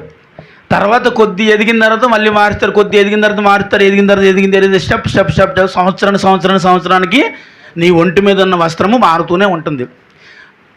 ఈ అరణ్య ప్రయాణంలో 40 సంవత్సరములు వారితో పాటు వారి వస్త్రాలు ఎదిగినాయి, వారితో పాటు వారి చెప్పులు ఎదిగినాయి. అమ్మో, ఇది ఎవరి మేలండి? ఒంటి మీద వస్త్రాలు కూడా మనతో ఎదుగుతున్నాయి, కాళ్ళలో చెప్పులు కూడా మనతో ఎదుగుతున్నప్పుడు ఇది దేవుని మేలు కాదంటారేటండి? దేవుడు ఏం పెట్టలేదంటారండి? దేవుడు ఏమి ఇవ్వలేదంటారండి? దేవుడు ఇన్ని చేస్తున్నాడని అసలు ఆలోచన వివేచన కూడా లేదా ఈ ప్రజలకి?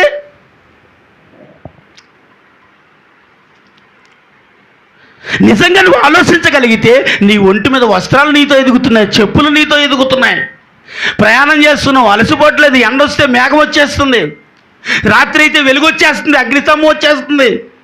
నీకు ఎక్కడ కాలికి ఏమి తగులుతుందో, నీకు ఒక రాయా రప్ప ఏం తగులుతుందో దేవుడు ఎంత చక్కగా నడిపించేస్తున్నాడు, చక్కగా తీసుకెళ్తున్నాడు, ఎంతో ప్రయాణం చేపిస్తున్నాడు, అడిగినవన్నీ ఇస్తున్నాడు. ఇచ్చిన తినే కొలది శోధిస్తూనే ఉన్నావు దేవుణ్ణి, పొందే కొలది శోధిస్తూనే ఉన్నావు దేవుణ్ణి. అయినా సరే నీకు నా దేవుడు ఇస్తున్నాడు, అయినా సరే ధారాళంగా కుమ్మరిస్తున్నాడు. నా దేవుడు నిన్ను ప్రేమించుచున్నాడు. చప్పట్లు కొట్టాలా? హల్లెలూయా. అయినా సరే నా దేవుడు ఏం చేస్తున్నాడని అడిగితే, నా దేవుడు నన్ను ప్రేమించుచున్నాడు కాబట్టి ఇవన్నీ చేస్తాను. మరొకసారి చప్పట్లు కొట్టాలి. ఎందుకయ్యా ఇవన్నీ చేస్తున్నాను అడిగితే, నిన్ను నేనేం చేస్తున్నాను? ప్రేమిస్తున్నాను కాబట్టి ఎడబాయలేదు, నా కృప నీకు ఎప్పుడు చూపుతున్నాను. ఆమేన్. అలా చూపాడు కాబట్టి 40 సంవత్సరములు వారికి ఉన్న అవసరతలన్నీ తీరుస్తామని. 40 సంవత్సరాలు ఎప్పుడు లోబడలేదండి వీరు. ఇక నీ జీవితంలో ఎప్పటికీ లోబడని వాడికి ఉండిపోతావా? ఇంతమంది అరణ్య ప్రయాణంలో చనిపోవడానికి కారణం ఏంటండి? వాళ్ళ అవిధేయతలు కాదా, వ్యతిరేకతలు కాదా, వారు చేసిన పాపాలు కాదా, నోటు దోషకరమైన మాటలు కాదా? ఏం కాదు. వారు చనిపోవడానికి కారణం ఏంటి? వారి అవిధేయత కాదా అండి? వారి అవిధేయతను వల్ల వీరందరూ చనిపోవట్లేదా? అయినా సరే దేవుడు ప్రేమిస్తున్నాడు కాబట్టే కదా 40 సంవత్సరములు వారి అవమానములన్నీ దేవుడు దిగమింగుకోవాల్సిన పరిస్థితి దేవుడికి కలిగింది. ఎన్నో మార్లు పశ్చాత్తాపడాల్సిన పరిస్థితి తన జీవితంలోకి వచ్చింది. నివేన పట్టణాన్ని నాశనం చేద్దామన్న దేవుడికి వచ్చిన ఉగ్రత, కోపమును వారు ఉపవాసం ఉండి కన్నీరు విడిస్తే కుడియడవి ఎరగిన ప్రజలని క్షమించలేదా దేవుడు వారిని? అంటే దేవుడికి లోబడితే ఏం చేస్తాడయా? దేవుడు క్షమిస్తాడు. దేవుడికి భయపడితే ఏం చేస్తాడయా? దేవుడు క్షమిస్తాడు. దేవుడికి విధేయుడిగా మారిపోతే ఏం చేస్తాడే? దేవుడు క్షమిస్తాడు. నేను అంటాను, ఇవన్నీ కాకముందే దేవుడు నిన్ను క్షమించాడు. చప్పట్లు కొడతాడు. ఇప్పుడు ఇవన్నీ కాకమునిపే దేవుడు నిన్ను క్షమించాడు. అంటే నీ లోబడలేదండి? లోబడలేదు. ఒకవేళ లోబడలేదని ఎలా చెప్పగలుగుతున్నారు? లోబడలేదని ఎలా చెప్పగలుగుతుంటే, కార్యము జరిగినప్పుడు స్థితి, కార్యము జరగలేనప్పుడు జీవితంలో ఎందుకు లేదు? కార్యము పొందుకున్నప్పుడు బ్రతికిన బ్రతుకు, కార్యము పొందుకోలేనప్పుడు ఎందుకు బ్రతకలేకపోతున్నావు? నీ జీవితంలో అద్భుతం చేసిన దినమును దేవుడు స్తుతించిన నీవే నీ జీవితంలో ఒకవేళ అద్భుతం జరగకపోతే దేవుని ఎందుకు స్తుతించలేకపోతున్నావు? దీన్ని అంటారు లోబడలేని తత్వం. అంటే ఇదే. ఎప్పుడు స్తుతించే గుణము, ఎప్పుడు ఆరాధించే గుణము, ఎప్పుడు లోబడే గుణం, ఎప్పుడు దేవుడికి భయపడే గుణం ఎక్కడుందండి?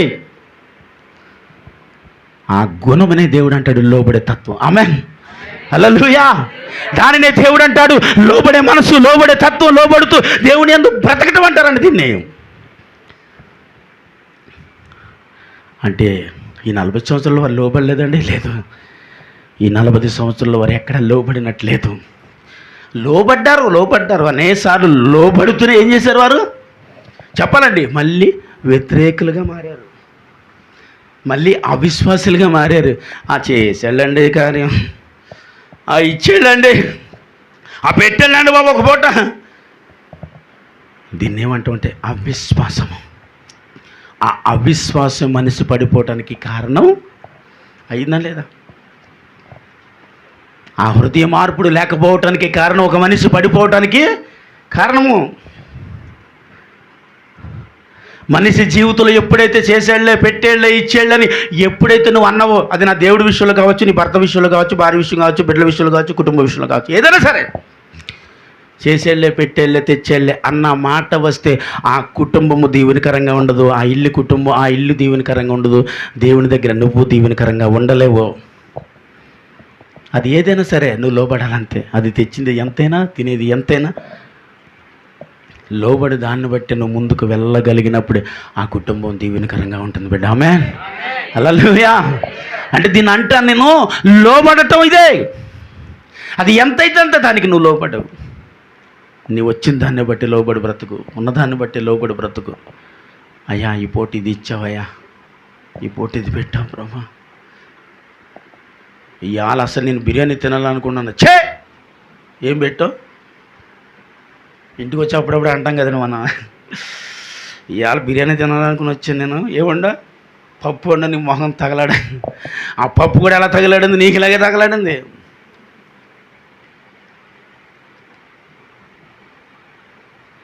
అంటే ఇప్పుడు మన జీవితం ఏమైందో తెలుసా? లోబడలేదు. ఇక్కడ నువ్వు తినాలనుకున్నది బిర్యానీయే.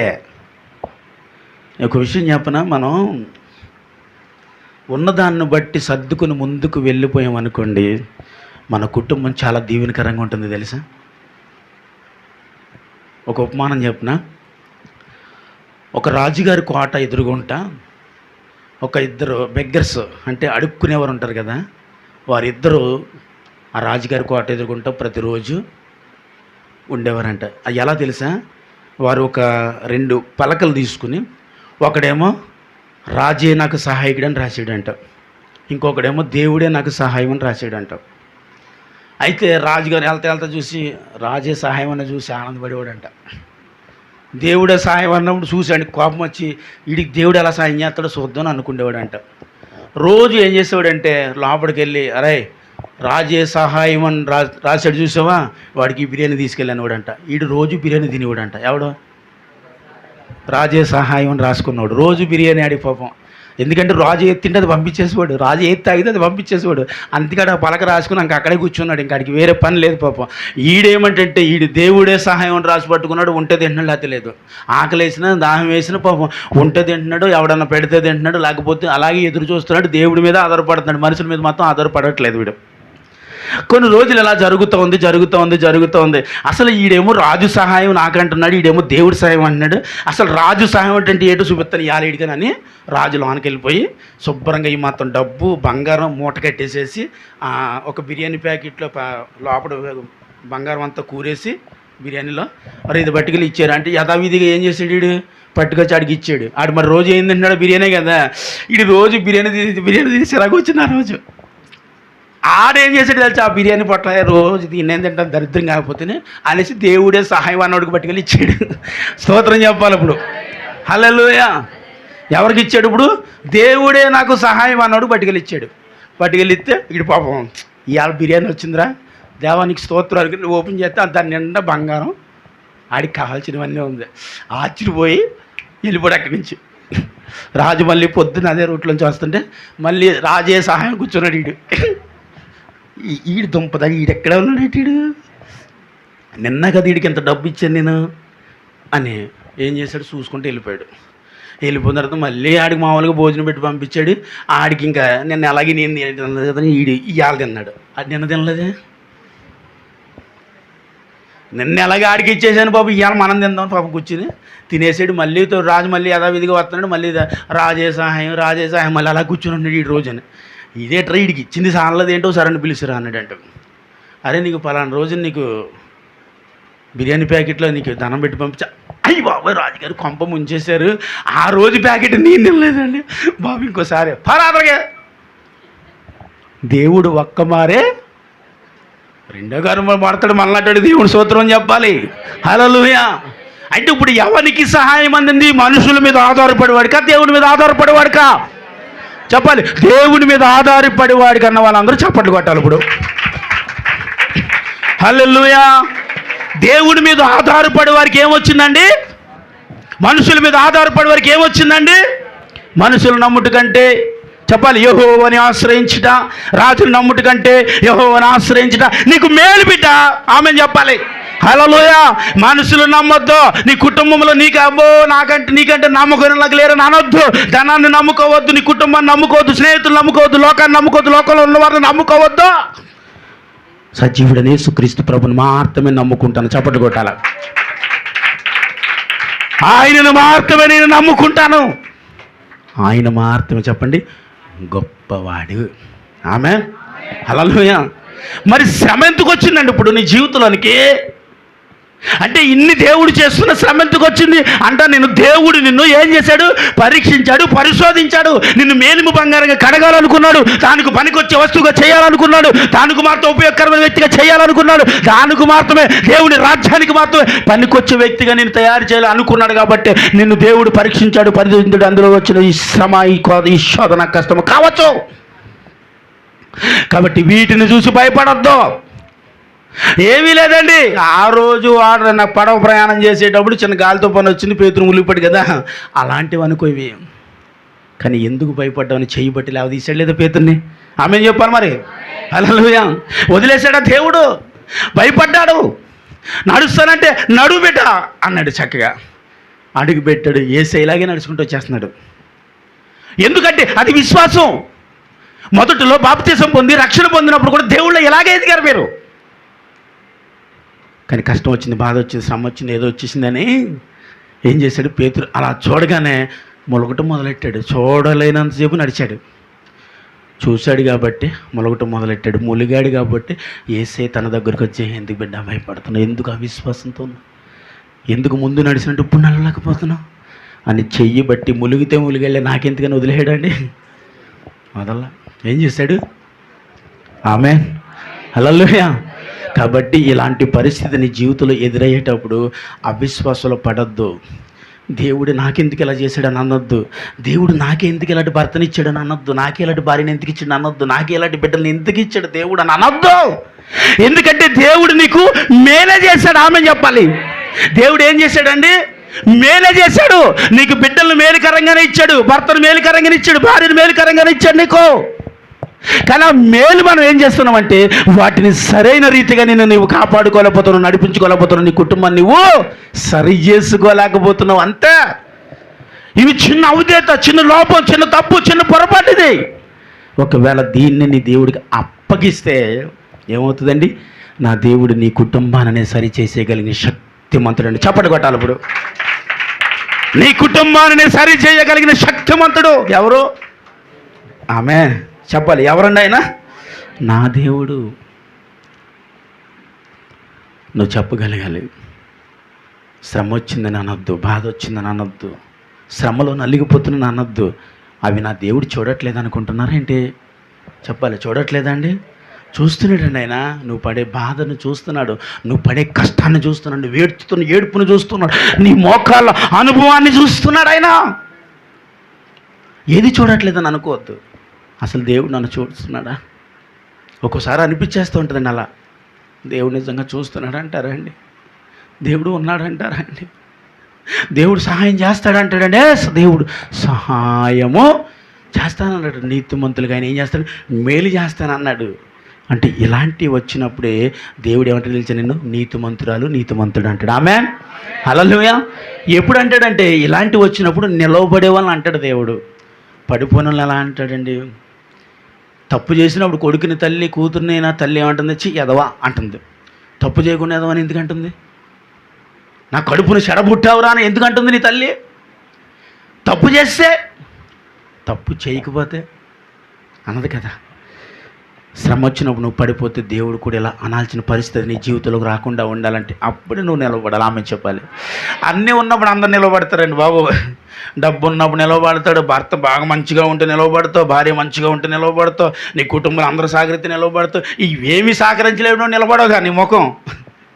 ఇవన్నీ బాగోలేనప్పుడు నిలబడి చూపించాలి, ఇవి సహకరించలేనప్పుడు నిలబడి చూపించాలి. అన్నీ బాగుంటే ఎందుకు చేయలేవు భక్తి జీవితం నా ముఖం? మరి యోబు అన్నీ ఉన్నప్పుడు చక్కని భక్తి చేశాడు, యోబు కోల్పోయిన తర్వాత కూడా చక్కని భక్తి చేశాడు. మరి ఆమేన్. హల్లెలూయా. కోల్పోయినప్పుడు కూడా అదే భక్తి చేశాడు కదా. ఆ భక్తి చెయ్యి. అబ్బే లేదండి, ఒకప్పుడు చాలా బాగుందండి, అప్పట్లో ఆత్మీయంగా ఎదిగామండి, ఈ మధ్యలో ఇలాగ అయిపోయాడండి, ఈ మధ్యలో ఇలాగ అయిపోయిందండి, నీ మొఖం అయిపోయింది, నీ ఆత్మీయ జీవితం కోల్పోవడం కారణం ఏంటంటే ఇలాంటి అవిశ్వాసంలో నువ్వు నిలబడకపోవడం కారణమే. బాధ వచ్చినప్పుడు నిలవబడలేకపోవడం కారణమే. నీ జీవితంలో శ్రమ వచ్చినప్పుడు నువ్వు ఎదురించి నువ్వు నిలవబడలేకపోవడానికి కారణమే. ఆ కారణమే నీ భక్తి జీవితాన్ని కోల్పోయినట్టు చేసింది. నీ కుటుంబమే అవధేతలకు వెళ్ళిపోవడానికి కారణమైంది. పొందిన మేలులు అన్నీ మర్చిపోవడానికి కారణమైంది. అందుకే నేను అంటాను, ఇశ్రాయేలు ప్రజల వారే నువ్వు ఉండదు. ఎందుకంటే ఇశ్రాయేలు ప్రజలకు దేవుడో పేరు పెట్టాడు. వారు చెప్పండి, చెప్పాలి ఎవరంటే అయినా చెప్పండి, నా స్వాస్యం అన్నాడు. ఆమె చెప్పాలి. ఇదేంటండి, భయపడలేని వాళ్ళ కొరకు మనకెందుకండి? అన్ని మాటలు ఎడుతుంటే నా స్వాస్యం అంటారేటండి? ఇన్ని దూషణకరమైన మాటలు పాడుతుంటే మళ్ళీ నా స్వాస్యం అంటారేటండి? తిన్నప్పుడు గొప్పవాడు అన్నారు, తినలేనప్పుడు గొప్పవాడు కాదంటుంటే మళ్ళీ వాళ్ళు నా శాశ్వతం అంటారు. ఎందుకంటే వాళ్ళని నేను ప్రేమించున్నాను కనుక. ఆమె చెప్పాలప్పుడు హల్లెలూయా చెప్పండి. వారిని నేనేం చేస్తున్నాను? ప్రేమిస్తున్నాను కాబట్టి. నిజమైన ప్రేమ ఏమవుతుందండి చెప్పాలి? దీర్ఘకాలము చెప్పాలి. మరి సహించుచున్నదని వాక్యంలో రాయబడి ఉంది బిడ్డ. సహిస్తుంది. ఎందుకంటే ఆ వ్యక్తి ప్రేమించే వ్యక్తి అయితే, ఆ వ్యక్తి ప్రేమించేవాడైతే ఖచ్చితంగా ఏం చేస్తుంది? అది ఎంత బాధైనా సహిస్తుందండి. ఆ భర్త చాలా తాగుమోతాడండి, ఆ భర్త బాగా తిరిగిపోతాడండి, అలా తాడుతో ఏమి ఏగుతుందండి పాపం. ఈమె తాగుతున్నా, తిరుగుతున్నా, ఏడుస్తున్నా ఎందుకు ఇంకా ఆమె సహిస్తుందంటే ఆమె ఏం చేస్తుంది? సహించుచున్నది కాబట్టి. స్తోత్రం చెప్పాలి. హల్లెలూయా. అమ్మో, ఇలాంటి భార్య ఎవరికి ఉండకూడదండి. బయటికి వెళ్ళొస్తే అనుమానం అండి, ఇంత టైం ఎందుకు అయిపోయింది, ఎక్కడికి వెళ్ళొచ్చో, ఏం చేసి వచ్చో. ఇలాంటి భార్య ఎవరికి ఉండకూడదండి. భార్య దొరికిన వానికి మేలు దొరికింది అంటుంది బైబిల్లో. అది నీకు మేలంట.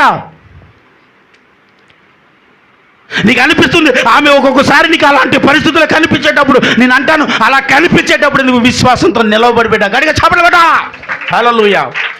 అలాంటిటప్పుడే నువ్వు నిజంగా సహించగలగాలి. అలాంటిటప్పుడే నువ్వు ఆ వ్యక్తిని ప్రేమించగలగాలి. నిజమండి, ఒక వ్యక్తి త్రాగుతున్నాడనో, తిరుగుతున్నాడో, వ్యభిచారిస్తున్నాడో, పాపం చేస్తున్నాడో, ఆ వ్యక్తిని నువ్వు పదే పదే పదే పదే పదే పదే దండించి చూడు. ఇంక నీ లైఫ్లో మళ్ళీ నువ్వు ఎప్పుడు మంచి వ్యక్తిగా నువ్వు చూడలేవు. మంచి వ్యక్తిగా మారడు. మంచి వ్యక్తిగా నువ్వు అన్నటికీ చూడలేవు. ఈ లోకంలో పడిపోతాడు, పూర్తిగా నశించిపోతాడు. పాపంలో, శాపంలో, అవిధేతలు, వ్యతిరేకతలో ఉన్న ఒక వ్యక్తిని నువ్వు ప్రేమించే మనస్సు నీకు ఉండాలి ముందు. నేను అంటా, నీ మనస్సు యేసయ్యకు ఉంది. మరి ఆయన నమ్మిన నీకు లేదా? ఆయన అంగీకరించిన నీకు లేదా? ఆయన అంగీకరించబడిన నీ జీవితంలోనికి నీ భర్త చెడ్డవాడైతే, నీ భార్య చెడ్డదైతే ఎందుకు మీరు సహించలేకపోతున్నారు? ఎందుకు మీరు ఓదార్చలేకపోతున్నారు? ఎందుకు ఓదార్పును మీరు పొందలేకపోతున్నారు? అయ్యో ఒక దినము మార్పు వస్తుందని ఎందుకు ఎదురు చూడలేకపోతున్నారు? అయ్యో ఒక దినము మారుతాడు, నా దేవుడు మార్పునిస్తాడని ఎందుకు మీరు విశ్వాసముతో ఎదురు చూడలేకపోతున్నారు?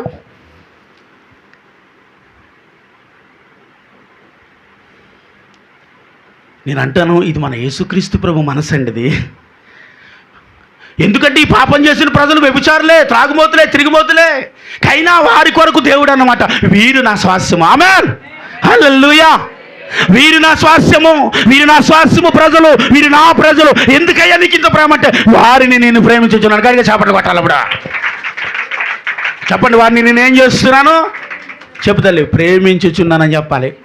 ప్రేమించుచున్నాను అంటే దేవుడు నేనేం చేస్తున్నాడు? కాబట్టి అన్ని బాధలు వచ్చినా ఆయన సహిస్తున్నాడు. ఆమె చెప్పాలి. కాబట్టి ఆయన ఆత్మ పొంది ఆయనతో నడుస్తున్నారు కాబట్టి, ఆయనలో విశ్వాసంలో ఎదుగుతున్నారు కాబట్టి ఆ ఓర్పు, ఆ సహనం మనకి ఉండాలన్న వాళ్ళు మాత్రమే కుడిసే చూపించండి పైకి. బాబాయ్ ఏమా నువ్వు కూడా చూపించే తల్లి పైకి. అమ్మా అందరూ చూపించారా? మళ్ళీ ఎవరు చూపించకపోతే ఉండరు భయం, పాపలు పడిపోతారు భయం. హల్లెలూయా. హల్లెలూయా. ఏమండి, అలాంటి మనసు ఎవరికి ఉండాలి? ఇప్పుడు నాకు ఉండాలి. ఎందుకు నీకు ఉండాలి? ఈ మనసు ఎవరికి ఉందంటే చెప్పాలి. ఇప్పుడు నా యేసయ్యకు ఉందని చెప్పండి. చెప్పాలి, యేసయ్యకు ఉంది. ఎప్పుడైనా పెళ్లి రోజు వచ్చినప్పుడు కొంతమంది స్టేటస్ పెట్టరు. ఏమమ్మ పెట్టలేదంటే, నాకు అంత ఎట్ట ఉండదు, నీ మొహం ఎట్ట ఉండదు, అసలు నీ మొగుడు అంటేనే ఎట్ట ఉండదు, నీకు పెళ్ళం అంటేనే ఎట్ట ఉండదు, ఇంక నీకేం స్టేటస్ పెడతావు నువ్వు?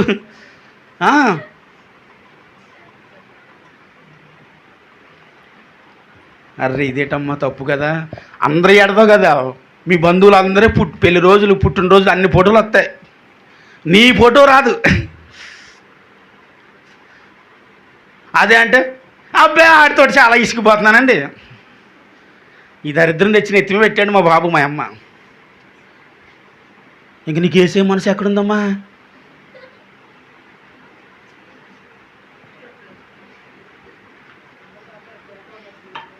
చెప్పాలి. ఏసే మనసు ఉంటే ఇలా ఉండం కదండి. ఆయన దీర్ఘకాలము ఏమవుతుంది? ప్రేమ సహిస్తుందని వాక్యం అంటుంది కదా. ఎక్కడ సహిస్తున్నావు నువ్వు? ఏదో మాట తిడితే మొగుడినే సహించట్లేదు మీరు. సరైన కూర ఉండకపోతే మీ భార్యలే సహించట్లేదు ఇక్కడ మీరు. ఎలా అయ్యారు?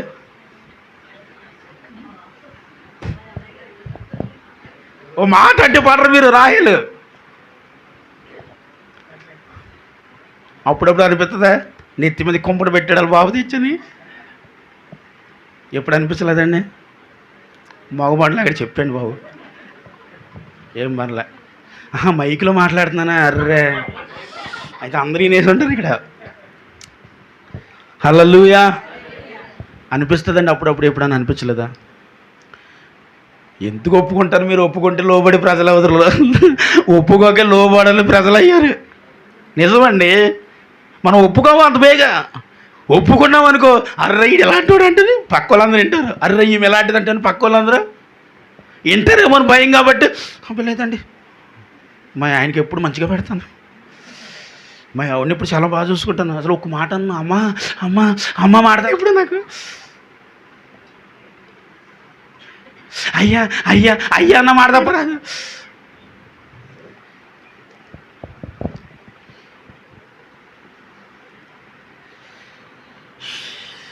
మిమ్మల్ని నవ్వించాలని కాదు బిడ్డ. నీకు భర్త పట్ల భార్య పట్ల ఎప్పుడైతే మనం అలా ఉంటామో, అసలు ఎందుకు అలా ఉంటారంటే, పెళ్లి చూపుల్లో పెళ్లి కొడుకు సూటుగా చూస్తాడు పెళ్లి కూతురు అయిపోయేలాగా. వీడికి గర్వం ఎక్కువ. పెళ్లి కూతురు మాత్రం కిందకు చూడాలి, పైకి చూడకూడదు. అందుకే మగవాళ్ళందరికీ పెళ్ళిళ్ళు అయింది. పెళ్లి కూతురు పేరా అబ్బాయి అమ్మాయి ఎలా ఉందంటే అంటాడు. ఈవిడ మాత్రం ఎక్కడ చూస్తుంది? అబ్బాయి ఎలా ఉన్నాడు అని అడుగుతారు. నీ మాకు ఏం చెప్తుంది? నేల చూస్తుంది కదా. అబ్బాయి ఎలా ఉన్నాడు అమ్మ అని అడుగుతుంది తల్లి. ఎలా అమ్మాయిని కొనుక్కో, అబ్బాయి నచ్చాడు లేదని అంటాడు బాబు. వెళ్ళి అమ్మ ఎలా ఉన్నాడు అమ్మ నచ్చాడు అంటే, నచ్చాడమ్మా. నీ మొహం ఏమి చూసి నచ్చాడు నీకు? ఆయన పాదాలు చూశానమ్మా, రేపు నుంచి ఆడాల్సింది అక్కడే కదా.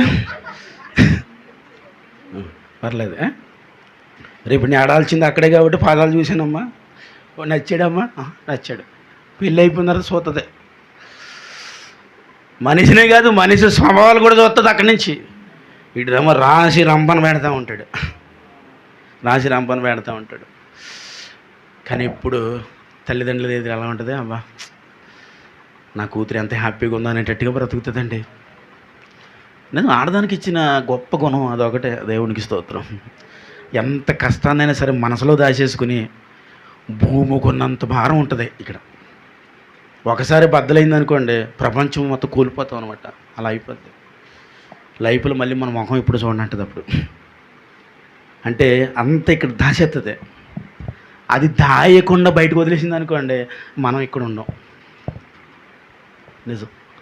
అంత గొప్ప అనుకువ స్వభావం ఆడదానికి మాత్రం ఇచ్చాడు. మిమ్మల్ని దేవుడు దీవించును గాక. చెప్పుకోండి అమ్మా హల్లెలూయా. కానీ మనం చెప్పాలండి, మన అందరికి ఎవరితో దొరుకుతుంది చెప్పండి? చూడక చేసుకుంది అంతే. బాబు మిమ్మల్ని కాదండి, నేను చూసి చెప్పుకుంటున్నాను. మిమ్మల్ని ఏం కాదు, మీరు సూపర్ యాక్టర్స్లో ఉంటారు. మనల్ని చూడక మనల్ని కట్టుకున్నారంతే, చూసుంటే కట్టుకున్నట్టు. అందుకే రోడ్డు మీద ఎక్కడికన్నా వెళ్ళేటప్పుడు చూడండి భార్య ఎప్పుడు అందంగా ఉంటుంది. భర్త రకరకాల మేకప్ ఉంటుంది వీడికి. నిజమండి. ఎక్కడ సరిగ్గా కరెక్ట్గా భార్య భర్తలు చాలా బాగున్నారు అనేది ఎక్కడ ఉంటుంది? ఉంటుందండి. ఎక్కడ ఉంటుంది తెలుసు? అది కూడా ఈడికిలో ఎత్తు చూస్తుంది, పై కిందకి ఒక్కొక్కది ఉంటుంది. పైనుంచి కిందకి చూస్తుంది. ఇది స్కాన్ చేసేది, నాకు నచ్చలేదు అంటుంది. పాప ఆడు ఏడుకు వెళ్ళిపోతాడు. ఇంకొకటి ఆవిడ వస్తాడు, ఆడ చూస్తుంది. ఆడికి కరెక్ట్గా సూట్ అయింది, రంగు సూట్ అయింది, అందం సూట్ అయింది, అన్ని సూట్ అయింది, పర్సనల్ సూట్ అయింది అని అన్నప్పుడు నాకు నచ్చాడు అంటుంది. అలాంటివి అక్కడక్కడ ఉంటాయి అంతే. కానీ చెప్పాలి ఎక్కువ ఎలా ఉంటారండి? ఒకవేళ నాకు అనిపిస్తుందండి, ఆడది నిజంగా మగాడిలాగే పైకెత్తి ఒకవేళ పెళ్లి చూపులు చూసుంటే ఏంటి 90% మగాళ్ళకి పెళ్ళి లేకుండా రోడ్లు అంట తిరగాలి. ఏంటండి ఆడవాళ్ళ కోసం అంతలో చెప్తున్నారు, మమ్మల్ని పరువు చెప్తారు. ఏం కాదండి బాబు, ఆగండి, మీకోసం కూడా కొన్ని ఉన్నాయి చెప్పేద్దాం. దేవునికి స్తోత్రం, హల్లెలూయా. అవునా కాదండి? అప్పుడు అనిపిస్తూ ఉంటుంది, ఆహా సరే ఇలా జరిగిందా, వివాహం అయిపోయిన తర్వాత అందరూ మరి మగోళ్ళు అందరూ భయంకరంగా ఉండరండి. భార్య ఒక్కొక్క దించేస్తూ ఉంటుందని తెలిసండి, రత్నం తాగేస్తూ ఉంటుంది. దేనికి రత్నం తాగేద్ది అంటే, నాకు సెంటు కావాలి, నాకు సబ్బు కావాలి, నాకు క్రీమ్ కావాలి, నాకు అది కావాలి, నాకు ఇది కావాలంటే ఈడు చేసేదేమో తక్కువ. ఈడు మూట మోసుకొని వస్తేనే కానీ సాయంకాలం 300 సంపాదించిన పరిస్థితి వీడిది. ఈడేమో ఆ రోజు పైన చూశాడు కానీ లోపల హృదయాన్ని చూడలేదు వీడి పాపం. సరే బాగుంది కదా అని కట్టుకున్నాడు, మరి బాగుంది కాబట్టి దానికి కావాల్సిన అన్ని ఈడు అందివ్వాలి. అందివ్వాలంటే మూటలు డబ్బలు మొయ్యాలి. స్తోత్రం చెప్పండి, హల్లెలూయా. మందే అప్పుడు అండి మొయ్యాల్సిందే. ఎంత మోసి వచ్చినా సాయంకాలానికి ఏం చూస్తా చెప్పాలి, మీరు తెచ్చిన కవర్ చూస్తుంది, మీ జేబు మీ పాకెట్ చూస్తుంది, అంతే. ముందు వచ్చినట్టు గ్లాసు నీళ్ళు ఇచ్చేది ఉండదు. అంటే అందరికీ అత్తానులే, అందరు కాదు, కొన్ని అన్నాను కదా, కొన్ని. మీరు అలాంటి వాళ్ళు కాదు, మీరు దేవతలు, ఏమంటారు ఏంటండి, దేవదూతలు. దేవునికి స్తోత్రం. దేవతలను వాళ్ళు అనకూడదు, మీరు దేవదూతలు, హల్లెలూయా. మీరు అలాంటి వాళ్ళు కాదు కాబట్టి మీరు ఇక్కడ ఉన్నారు కదా అండి, అంతేనా? వీడు కష్టపడి మూటలు మోసి అన్నీ తీసుకొస్తామంటే ఏంటి, ఇంటికి వచ్చిన ఆకలేస్తుంది, 2 మెతుకులు పెట్టంటే ఎక్కడదండి, నేను ఇలా బిర్యానీ ప్యాకెట్లు తెస్తామని చూస్తున్నాను, నేను వంట చేయలేదు అంటది. వీడు మూటలు మోసి వచ్చి అప్పుడు కాయగూరలు కోసుకుని చెప్పాలి. ఈ లోపల ఈ టీవీ పెడితే ఈవిడ చూస్తుంటుంది, ఈడు వంట చేస్తాడు లోపల. అయ్యిందా, అయిపోతుంది, ఒక్క నిమిషం. ఇదండి చాలామంది మగోళ్ళ పరిస్థితి. అప్పుడప్పుడు బాధ అనిపించి అలాంటి వాళ్ళ కోసం ప్రార్థన చేస్తుంటాను నేను. హల్లెలూయా. ఎలాంటి వాళ్ళు లేరనుకున్నారేటండి, ప్రార్థనకి వెళ్ళిన తర్వాత ఒక చూస్తామండి మేము. ఈవిడ మాతో కాలేజీని మాట్లాడుతుంటుంది, పాప ఈడు మాత్రం లోనకెళ్ళి టీ ఆడతాడు. ఈవిడ మాత్రం మనతో మాట్లాడితే ఇంకే టైగర్ సంగతిలో ఎలా ఉన్నారు, అమ్మగారు అన్నారు, పిల్లలు ఎలా ఉన్నారు, సంఘంలో ఇంచుక మాట్లాడుతుంటుంది ఈవిడ. ఈడేమో లోనికి వెళ్ళి టీ పెట్టుకుని ఈ చెమటన్న టీలు హెత్తడేమో భయం హెత్తండి.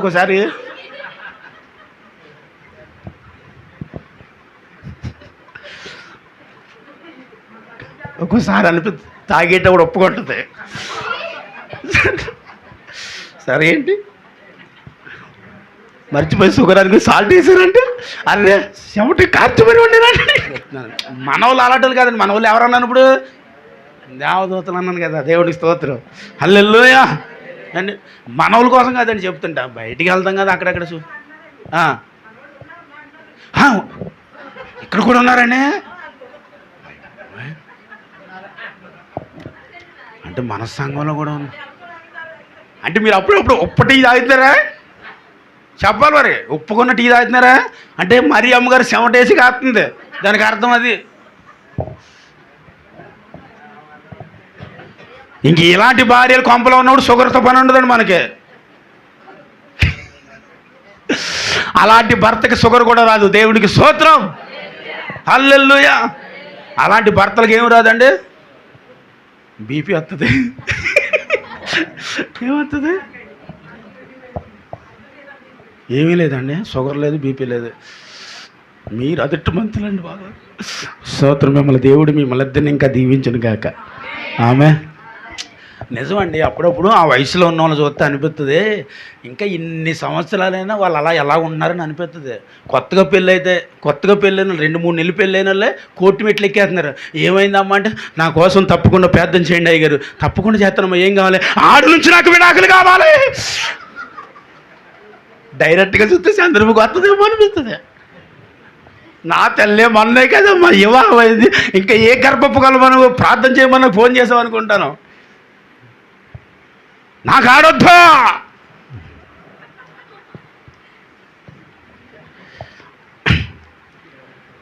ఎలా ఉంటుందండి అప్పుడు, అంత వయసు వచ్చేదాకా అలా ఎలా ఉండి కాపురం చేయగలుగుతున్నారంటారు వాళ్ళు. నేను అంటాను, వాళ్ళు ఒకరికొకరు అర్థం చేసుకున్న వారే ఉంటేనే ఆమె చెప్పండి, నిజం. వారు ఒకరికి ఒకరు అర్థం చేసుకున్న వారైతే వారు చచ్చిపోయేదాకా వృద్ధాప్య వరకు వారు ఎలా ఉంటారండి అమ్మా? సంతోషంగా ఉంటారా చెప్పండి? అంతే, సంతోషంగా ఉంటారు. వారి మధ్యకి ఎవరు రావక్కర్లేదు, ఎవరు గొడవలు తీర్చక్కర్లేదు, ఎవరి మధ్యకి నువ్వు వెళ్ళక్కర్లేదు. నీ కుటుంబం సంతోషంగా ఉండటానికి కారణం ఏంటో తెలుసా? నీకు ఎన్నో ఉంటాయి, ఆడదానిగా నీకు ఎన్నో ఆశలు ఉంటాయి, ఎన్నో పువ్వులు పెట్టుకోవాలి, అవి పెట్టుకోవాలి, అత్తలు ఎన్నో ఉంటాయి నీకు. కానీ నీ భర్త ఆదాయం బట్టి నువ్వు అవన్నీ తగ్గించేసుకోగలిగితే నీ భర్త దానిని అర్థం చేసుకుని దానికి మించిన సంతోషాన్ని నీకు ఆయన ఇవ్వగలడు. అది నేను చెప్పేది. ఆమె గట్టిగా చెప్పండి ఇప్పుడు. మందిది ఆమె హల్లెలూయా. నిజంగా చెప్తున్నాను, అలా అర్థం చేసుకున్న వారైతే ఆ కుటుంబం ఎప్పుడు ఎలా ఉంటుంది? హ్యాపీగా ఉంటుంది. ఎందుకు తెలుసా? వారు ఒకరిని ఒకరు ప్రేమించుకుంటారు కాబట్టి. ఆమె చెప్పండి. అంటే ప్రేమ ఎంత గొప్పదో చూసారు. ఇప్పుడు ప్రేమ లేకపోతేనే వాళ్ళ మధ్యన ఇలా ఉంటాయి. ప్రేమ ఉంటే లోబడి ఉంటారు, ఒకరికొకరు భయపడి కూడా ఉంటారండి, భయపడుతూ కూడా ఉంటారు. ఎందుకంటే అమ్మో నేను చేస్తే మా ఆవిడకి ఇష్టం కాదు, అమ్మో నేను చేస్తే మా ఆయనకి ఇష్టం కాదు. ఇష్టంగా అది చేయకండి అమ్మాయి, మానేయండి. మీరైనా సరే అది నీ భార్యకి నచ్చదు మానే, నీ భర్తకి నచ్చదు మానే, నువ్వు ఆ ఇంటికి వెళ్ళకంటాడు మానే. నీ భర్త ఎక్కడికి వెళ్తున్నాడు నీకు ఇష్టం లేదు మానేమంటే నువ్వు మానేయాలి. ఆ వ్యక్తితో మీరు మాట్లాడుతున్నా నాకు ఇష్టం లేదని అంటే నీకు అనుమానం రాక పెట్టే కాదు, అనుమానం కాదు. నేను అంటాను మగవాడి బుద్ధి మగవాడికి తెలుసు, ఆడదాని బుద్ధి ఆడదానికే తెలుసు. కాబట్టి నేను అంటాను అక్కడికి నీ వెళ్ళొద్దని నీ భర్త చెప్పిందంటే, నీ భర్త చెప్పాడంటే నువ్వు అర్థం చేసుకో, ఎందుకు వెళ్ళొద్దని అర్థం చేసుకుని ఒకవేళ నువ్వు నిజంగా మానేసేదానివి అయితే నీ కుటుంబం సంతోషంగా ఉంటుంది. ఆమె చెప్పాలి. నువ్వు నిజంగా అర్థం చేసుకున్నవాడు అయితే ఇంకా అక్కడికి నువ్వు వెళ్ళకుండా ఉండేవాడు అయితే నీ కుటుంబం సంతోషంగా ఉంటుంది. ఆమె చెప్పాలి. ఎందుకు వెళ్ళొద్దు? అసలు ఆడేవాడండి వెళ్ళొద్దు అంటానికి, అసలు అదే వద్దండి వెళ్ళొద్దు అంటానికి అన్నావు అని మాత్రం అనొద్దు.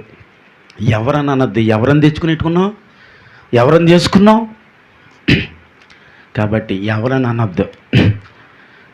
అది నీ భర్తకి ఇష్టం లేదు మానే, నీ భార్యకి ఇష్టం లేదు మానే, అక్కడికి వెళ్ళొద్దంటే మానే, అది చెయ్యొద్దంటే మానే.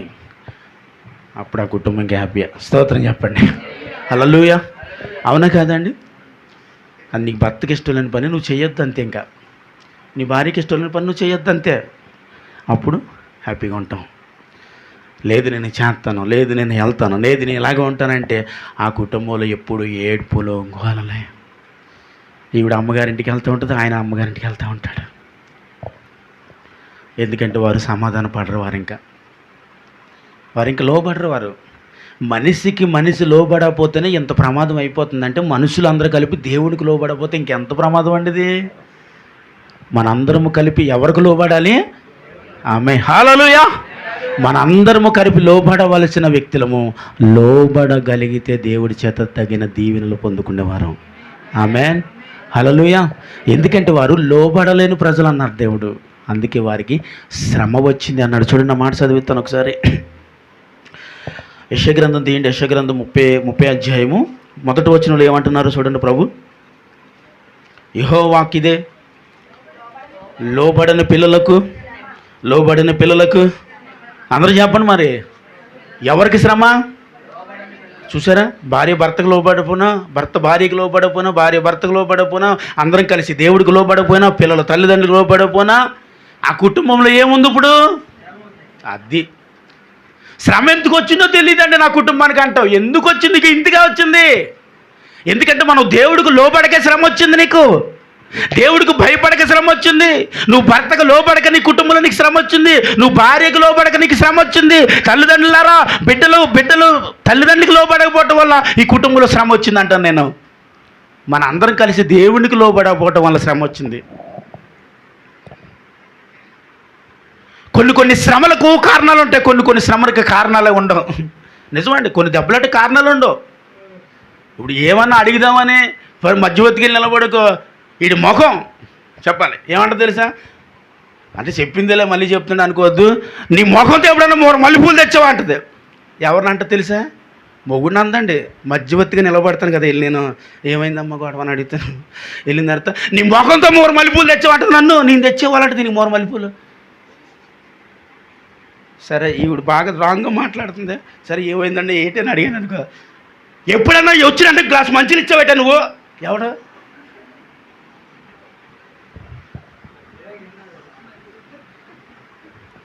ఆ మంచిలు తెచ్చి చూడు కూడా నేనే. వీళ్ళిద్దరు కలిసి వాడుకునే వ్యక్తి ఎవరంటే మధ్యలో ఉంటాం కదా, అది లెక్క. ఇటు నుంచి ఈవిడ, ఇటు నుంచి ఈయన తిడతా ఉంటుంటే మనం నీరసకి వెళ్ళిపోతాము పూర్తిగా. ఎందుకంటే వీళ్ళిద్దరు తిట్టుకోరండి, వీళ్ళిద్దరు కలిసి మధ్య వ్యక్తిగా నిలబడి మనల్ని అంటారన్నమాట.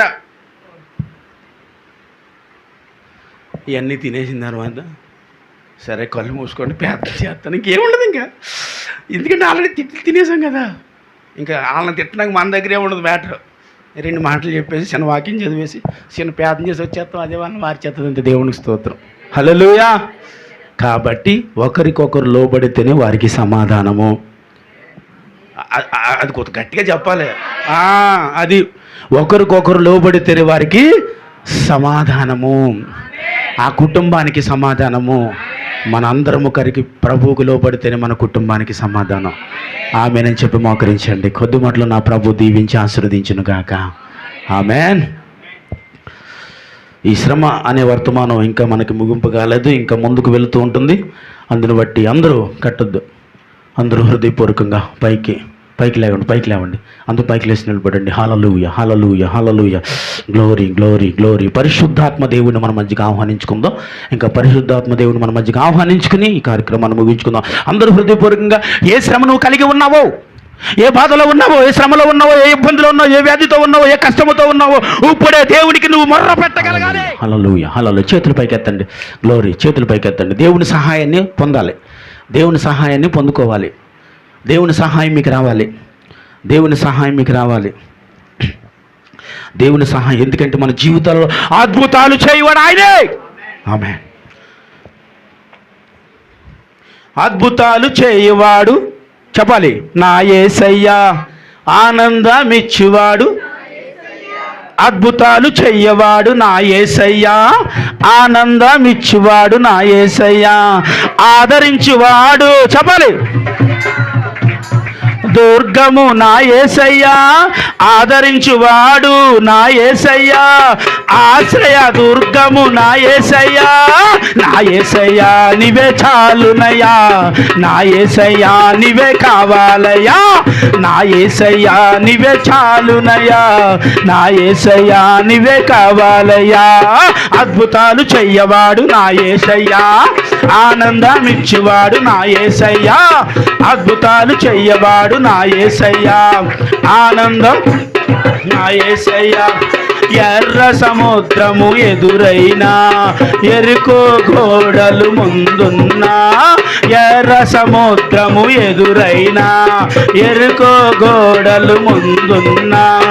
ఎంతటి శ్రమ అయినా, ఎలాంటి శోధనైనా, ఎంతటి శ్రమ అయినా, ఎలాంటి శోధనైనా భయపడను, జడియను, భయపడను, జడియను, నా యేసు నాకు తోడుండగా.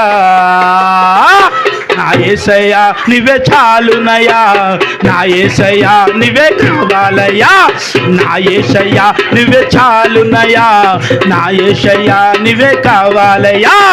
అద్భుతాలు చెయ్యవాడు, ఆనందమిచ్చువాడు, అద్భుతాలు చెయ్యవాడు నా యేసయ్యా. ఆనందమిచ్చువాడు. శత్రువు నాపై పడినా, కుట్రలతో నన్ను బాధించినా.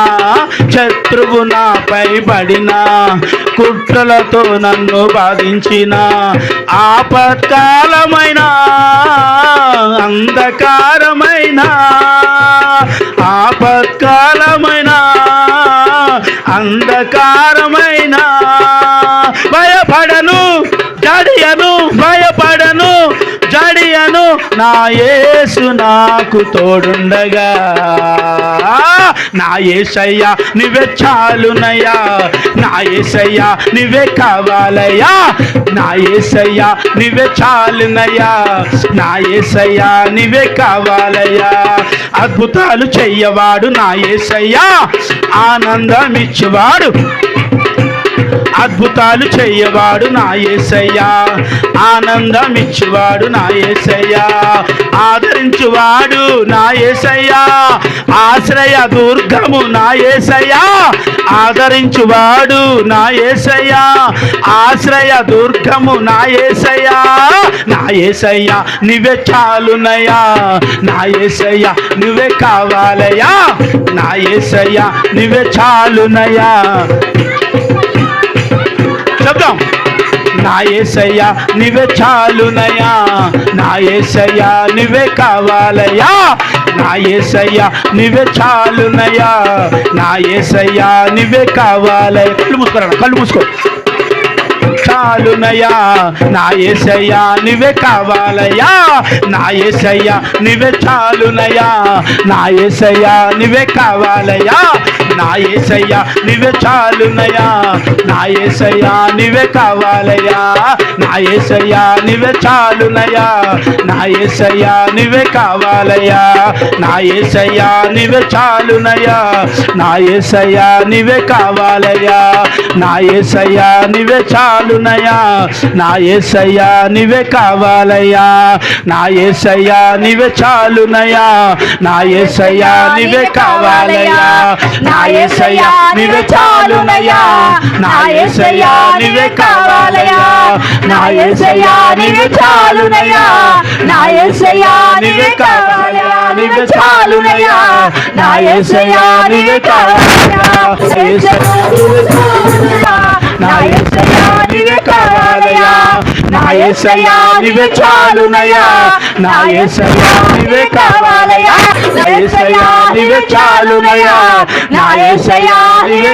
నా యేసయ్యా నువ్వే చాలునయ్యా, నా యేసయ్యా నువ్వే కావాలయ్యా, నా యేసయ్యా నువ్వే చాలునయ్యా, నా యేసయ్యా నువ్వే కావాలయ్యా, నా యేసయ్యా నువ్వే చాలునయ్యా, నువ్వే చాలునయ్యా, నా యేసయ్యా నువ్వే కావాలయ్యా, నా యేసయ్యా నువ్వే చాలునయ్యా, నా యేసయ్యా నువ్వే చావాలయ్యా, నా యేసయ్యా నువ్వే చాలునయ్యా, నా యేసయ్యా నువ్వే కావాలయ్యా, నా యేసయ్యా నువ్వే చాలునయ్యా, నా యేసయ్యా నువ్వే కావాలయ్యా, నా యేసయ్యా నువ్వే చాలునయ్యా, నా యేసయ్యా నువ్వే కావాలయ్యా, నా యేసయ్యా నువ్వే చాలునయ్యా, నా యేసయ్యా నువ్వే కావాలయ్యా, నా యేసయ్యా నువ్వే చాలునయ్యా, నా యేసయ్యా నువ్వే కావాలయ్యా, నా యేసయ్యా నువ్వే చాలునయ్యా, నా యేసయ్యా నువ్వే కావాలయ్యా, నా యేసయ్యా నువ్వే చాలునయ్యా,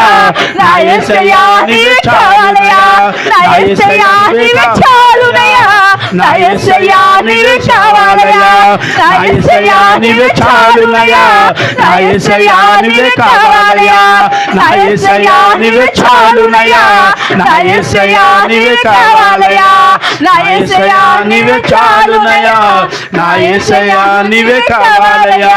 అద్భుతాలు చేయవాడు నా యేసయ్యా, ఆనందమిచ్చువాడు నా యేసయ్యా, అద్భుతాలు చేయవాడు నా యేసయ్యా, ఆనందమిచ్చువాడు నా యేసయ్యా, ఆదరించువాడు నా యేసయ్యా, ఆశ్రయ దుర్గము నా యేసయ్యా, ఆదరించువాడు నా యేసయ్యా, ఆశ్రయ దుర్గము నా యేసయ్యా, నా యేసయ్యా నువ్వే చాలునయ్యా, నా యేసయ్యా నువ్వే కావాలయ్యా, నా యేసయ్యా నువ్వే చాలునయ్యా, నా యేసయ్యా నువ్వే కావాలయ్యా, నా యేసయ్యా నువ్వే చాలునయ్యా, నా యేసయ్యా నువ్వే కావాలయ్యా, నా యేసయ్యా నువ్వే చాలునయ్యా, నా యేసయ్యా నువ్వే కావాలయ్యా. సకల ఆశీర్వాదములకు కారణభూతుడా నా కన్న తండ్రి, నీకు వందనాలు, స్తుతులు, స్తోత్రాలు. దయతో నింపు, కృపతో నింపు, కనికరించి కూడి వచ్చిన మా అందరితో మీరు ఈ పూట మాట్లాడారు తండ్రి. మమ్మల్ని దర్శించారు, మమ్మల్ని బలపరిచారు, మమ్మల్ని భద్రపరిచారు. అద్భుతాలు, ఆశ్చర్య కార్యాలు మా జీవితంలో జరిగించే శక్తివంతుడివి నాయన. కూడి వచ్చిన మా అందరితో ఈ పూట మీరు మాట్లాడారు ప్రభా. దర్శించి బలపరిచి కృప చూపు కనికరించండి. ఎత్తిన ఈ వాక్యమును నీరనే అంటుగట్టి ప్రతి హృదయంలో ఫలింప చేయండి నాయన. దీన్ని నేను కాపుగా ఇచ్చినాను, ప్రతి క్షణము నేను కాపుగా ఇచ్చడం నీరుతో అంటు కట్టించున్నాను అన్నారు తండ్రి. కాబట్టి మీ కృప, కనికర, క్షేమము, అభివృద్ధి, ఆశ్చర్యకార్యము నా జీవితాల్లో, మా సంఘ జీవితాలలో జరిగించండి. మమ్మల్ని అందరిని ప్రేమించి, మమ్మల్ని దీవించి, మమ్మల్ని ఆశీర్వదించినందుకే వందనాలు తండ్రి. ఆమేన్.